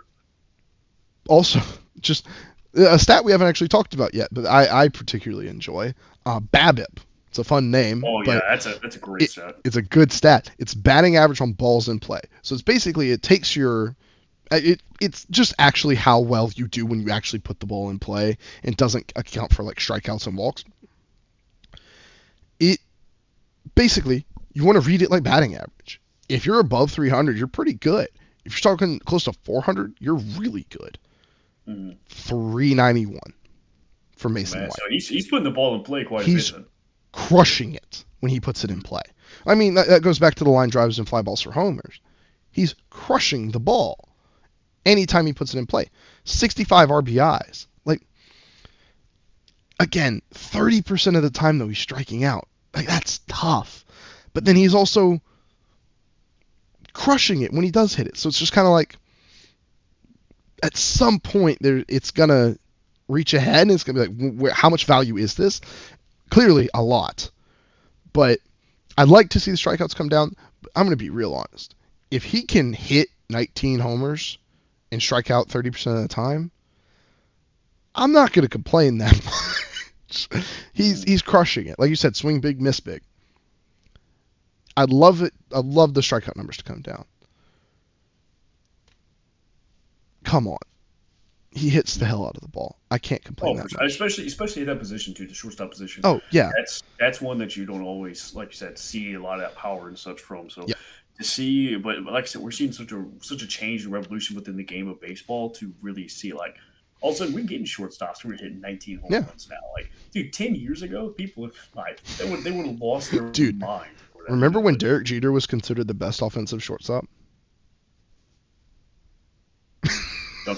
I've been to bed. I can't talk for the next 4 hours about Derek Jeter. I would love to. It would. It would not be good. Got to go to work in the morning. It would be nasty work. It would be diabolical work. So, first impact transfer I'm going to talk about, and only one in the lineup. They have one projected into the lineup, and it's center fielder Aaron Walton from Samford, which that's where Ledbetter was from, right? Yeah. Colton Ledbetter, Mississippi State. I'm not going to say legend. He was really good. That's a solid baseball program. It's a good program. They make some players out there. Usually, they do. They transfer out a lot, but Samford's good. They're a sneaky little team. They got some talent down there. They know what they're doing. So his slash numbers weren't too crazy. 286, 396, 492 for an OPS of 888. One of the fun things about him, he stole 15 bases and did not get caught. Actually, I just realized I missed a stat from like a while ago. Oh my goodness. Everyone's judging you right now. I know. Both of the people are judging. Where did I miss it? I know. I guess I didn't miss it. I think this is the stat I was thinking of that I thought I missed, because I thought there was another guy that stole a bunch of bases and was perfect. He was perfect. 15 stolen bases, never caught. Also, he was hit by 12 pitches. I've been looking, because I had that in my notes, because that seems really high. I've been looking at all the other guys we've looked at. We're talking like 3, 4, maybe. That's a lot. 12 hit by pitches. This is like a fun glue guy. He's going to get in there, he's going to get on pace, he's going to take a hit, and then steal second. And play solid defense as a center fielder. 113 WRC plus, like above average bat, 22% line drives, 16% of his fly balls are homers. Are you saying he's a first in, first out kind of guy? Hard hat kind of guy? Lunch pail guy? Yeah. First in, last out is the thing. Yeah. First in, last out. Oh, yeah, that's my fault. It's past my bedtime, so... Yeah. But, yeah, I mean, not much to really say about him. The 12 hit by pitches and 15 stolen bases without getting caught is, like, what made me think about it. Also, 6'3", 216 at center field. Fun. Big athlete. I love it. Yeah. The biggest thing to talk about with Arizona, you probably noticed from looking at their team page on D1 Baseball. Oh, I did notice. Their entire starting rotation is transfers, and none of them are proven at the D1 level. So, Colin McKinney, transferring from Baylor, 6.70 ERA in 14 starts and 49 innings. Christian Coppola, transfer from Rutgers, 7.63 ERA in 43 innings and 12 starts. Okay, I mean, that's tough. And then they have a transfer from Tacoma Community College, which I'm going to be honest, I tried for about 5 minutes to find this guy and just didn't. Oh, I believe Santa Barbara, one of their guys was from Tacoma, and really. Yeah, I had a similar issue. It was like I couldn't particularly find this guy's stats. Yeah, so the pitcher I want to talk about, though, I'm not going to talk about the other two. The questions are obvious. You have that kind of ERA, that low of innings. It's tough to have those guys as your projected 1 and 2 starting. Michael Hilker. You may have seen 119 strikeouts to 18 walks in 89 innings and 13 starts. 119 strikeouts to 18 walks. I don't care where you play. For those that can't see, he played for Wisconsin Whitewater, which is a D3 school. I went and watched Wisconsin Whitewater's game, one of their games, a little bit. I watched like the first 3 innings, which he was pitching. I think he went on to pitch more. I didn't watch anymore. I had to go eat dinner. But they were in the D3 College World Series, and he's dicing people, like dicing people. His game high for strikeouts. He's pitched 9 innings. He's pitched complete games last year. Mm-hmm. His game high in strikeouts. I want you to actually guess game high in strikeouts for this kid at For Wisconsin the Whitewater. game guy, probably 12 strikeouts. 17. Oh, oh, that's nasty. He That's nasty. is nasty. No, that's nasty. By the way, he's a junior. Mm-hmm. This dude, he looks like you're not gonna know who this is probably. Well, you might. Spencer Schwellenbach, he's a pitcher for the Braves. He's a rookie last year. Really good. He looks just like him. I will Google him instead of just Googling directly the player we're talking about. That's who he looks like though, kind of. It just the beard and the hair reminds me of it. But which I guess you could say that about most pitchers nowadays. They look similar. But I his the stats for Wisconsin Whitewater are terrible. But 1.96 ERA. Somehow he ended up with above a 1 ERA, even though he struck out 119 guys. And that's like the only stats he has on him. I had to like read through all kind of stuff to find everything else about him. But let me see. Can I find? One thing I did notice about this squad that's going to be interesting. Their 3 starting pitchers. You notice that they're all righties. Yeah. Dude, Yeah. that's going to be an interesting thing. Is that if you get somebody like somebody splits who has just hits better versus righties, Mhm. this kind of be a nightmare scenario for Arizona. Like if you just Yep. find somebody who crushes righties, If you you got play 3 Troy that has like 7 lefties and a switch hitter, Yeah. could be in trouble. Yeah. I'll look up their schedule, make sure they don't play Troy. Dude, if they play Troy, that'd be incredible. 100%. So actually, what inflated this guy's ERA was like his last game of the year. He gave up 8 hits and 4 runs in 6 innings. But like he only had a couple games where he pitched under 5 innings. Pretty much everything else is 6, 7, 8, 9 innings. Like he's going out there and pitching deep into games. Which thing about me, I love a starting pitcher that can pitch 7 innings. I hate it when guys go 5 innings and we have to go to the bullpen, especially in college when you don't have reliable bullpen pitchers. If you have a guy that can go out there and give you 7 innings, especially your Friday guy, come on. I don't want to have to pitch 4 innings with my bullpen on Friday. Every bullpen guy that you have, you don't use on Friday, is one that you use on Saturday. Exactly. 100%. That's the hugest part. And as like an opposing team, I'm looking at it and going, if I can get into their bullpen and make them throw 2, 3 more guys, not only like you said, is it guys they can't really use as much later, that's one more guy that could have a bad day. It's one more guy that could just not quite have it that day. Maybe his curve just isn't quite working. Maybe he just doesn't have the fastball command. Maybe that slider's not snapping just right. Exactly. Maybe it's just not there, and I can put something together against him. And now you got to put in another guy. And there's just so many ways it could crumble if you have to use your bullpen too much. I mean, I feel like that's incredibly obvious, but well, I think it's not necessarily because obviously college baseball isn't as widely watched as MLB, so some people may be more familiar with the MLB structure of the bullpen and such like that as opposed to the college structure. So I don't think it's inherently obvious. It's just level of familiarity. It's just another thing of like a really good starting pitcher. It can happen. It can really happen for you. But yeah, I could sit here and watch Michael Hilker highlights all night long. He dices people. It's fun to watch. He played for a D3 school. How that's going to transfer to D1 Big 12 competition, we'll see. I mean, that kind of stuff probably should transfer. Stuff transfers usually. It's not a lot like other sports like basketball and football stuff. If you got nasty stuff, you got nasty stuff. You know, plain and simple. Like if you're throwing an unhittable fastball, it's usually not saying it's 1-to-1 transfer by any means, but Hmm. usually has a higher chance of transferring relative to a lot of other Yes, sports. I think absolutely. obviously I'm not saying he's going to come up here and be their Friday guy 2 weeks into the season or anything, but there's a certain chance that he could be a big player for this Arizona team. I'm going to be quite honest. They need him to be. Oh, they With have all to. their I mean, questions looking around at this. starting pitching, they Mhm. need him to be 2/3 of the pitcher he was at Wisconsin Whitewater. Oh Like, yeah, they need that. they Like, gotta have.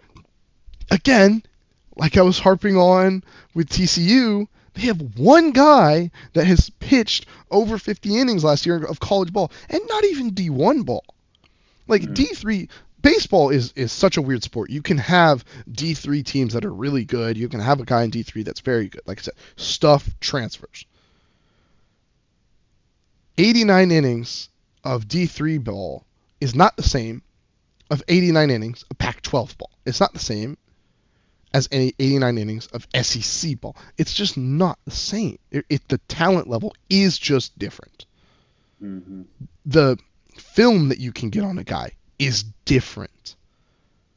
Like there's going to be more information about this guy out there in terms of what his stuff is.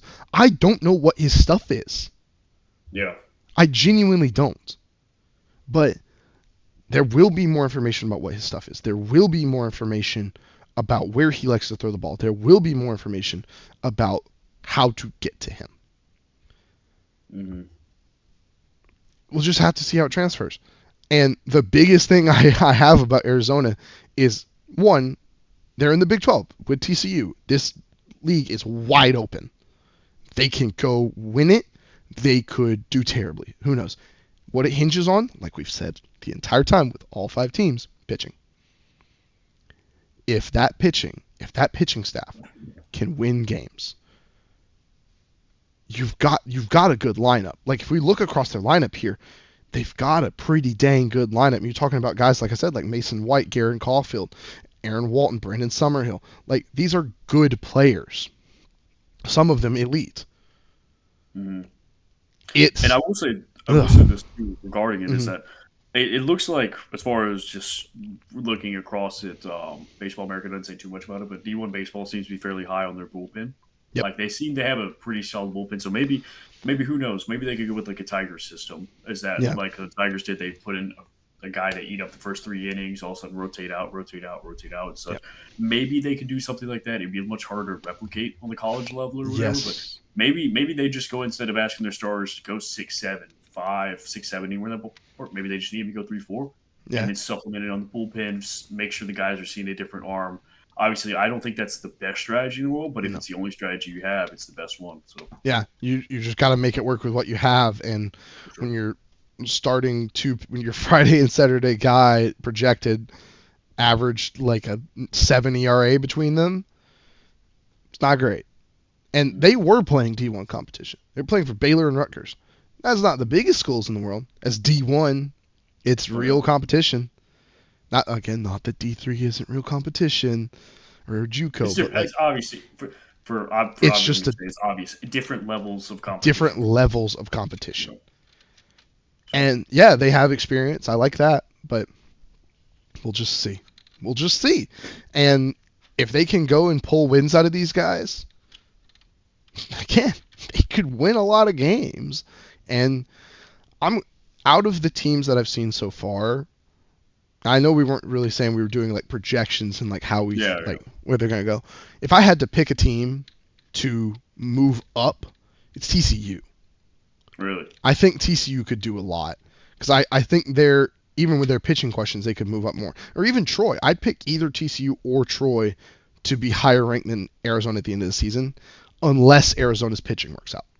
If Arizona's pitching works out, they're I doing was going pretty to good. say their pitching kind of left a bad taste in my mouth too. In fact, I think Nebraska. There's you just Oh get just yeah, sheerly off the fact that they're returning so much production, so much veteran talent, and yes, such like that. They have a serious chance to, I guess, overlap, I guess, Arizona from there. yeah. But like you said, who knows? We'll Maybe just Arizona's see. going to walk out, and these guys are going to be fantastic. Like we said, we didn't like ERA for relief pitchers or pitchers who have minimal innings pitch. Hmm. Maybe they figure it out. I mean, we've seen crazier turnarounds from entire pitching Oh staffs my before. goodness, Maybe yes. they need a new environment and such. it's not impossible. It's just, once again, it goes back to like the Santa Barbara question. Is that same thing with their lineup? We're having it with Arizona right now. Is that who knows? These guys could go out there. They could deal. They could not deal. They could do X, Y, and Z. It's too much of a question mark for us to really go out there and say, this is it. This is going to be their guys 100%. Yeah. At least in my opinion on there. Oh, no. Yeah. Like, it's just tough to see. I mean, McKinney as a freshman last year at Baylor. I mean, Sierra, 4.35 with a 6 ERA, 6.7 ERA. So maybe you could see something more out of him. That projects well. Then Christian Coppola, if it would ever pull up. Oh, there we go. 4.53 Sierra. I mean, maybe. Oh my goodness, he was killing people as a freshman. What in the world? 82% left on base. What? Oh my gosh. I think he was a closer. No, he started games. Wow. What? Okay.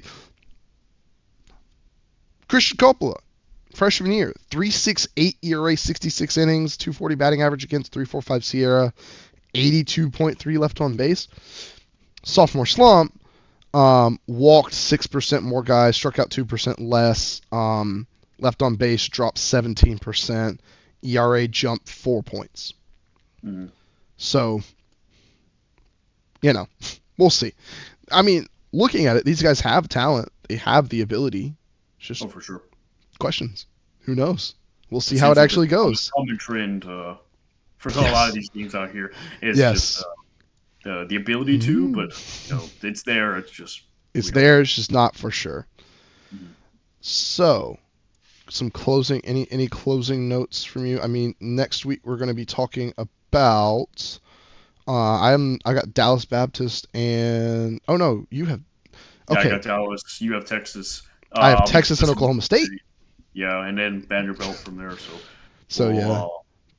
see how that goes. We'll touch base on that and go from there. I mean, obviously Mississippi State will both chime in on that just because that's a team we know, and so it won't just be me yapping on it. Speaking of knowing Mississippi State, you went to the scrimmage today. Yeah, no, I did a little bit of scouting. I drove to beautiful, illustrious Starkville, Mississippi. Some would call it the crown jewel of the South. Stark Vegas. I've never met anybody, but maybe somebody probably does. And I watched a bit of it. I have some thoughts on it, and we'll touch base on it sometime for it whenever we record the next episode. Yeah. All right. All right. Well, thank you guys for tuning in so much. Like we said, we've never really done anything like this before. It's our first time we have no idea. Baseball in any type of format, especially on such a wide scale. So if there's any recommendations you guys have, take it easy on us a little bit, please, and leave it in the comments and stuff like that. And thank you guys so much for tuning in. Yes, thank you for watching.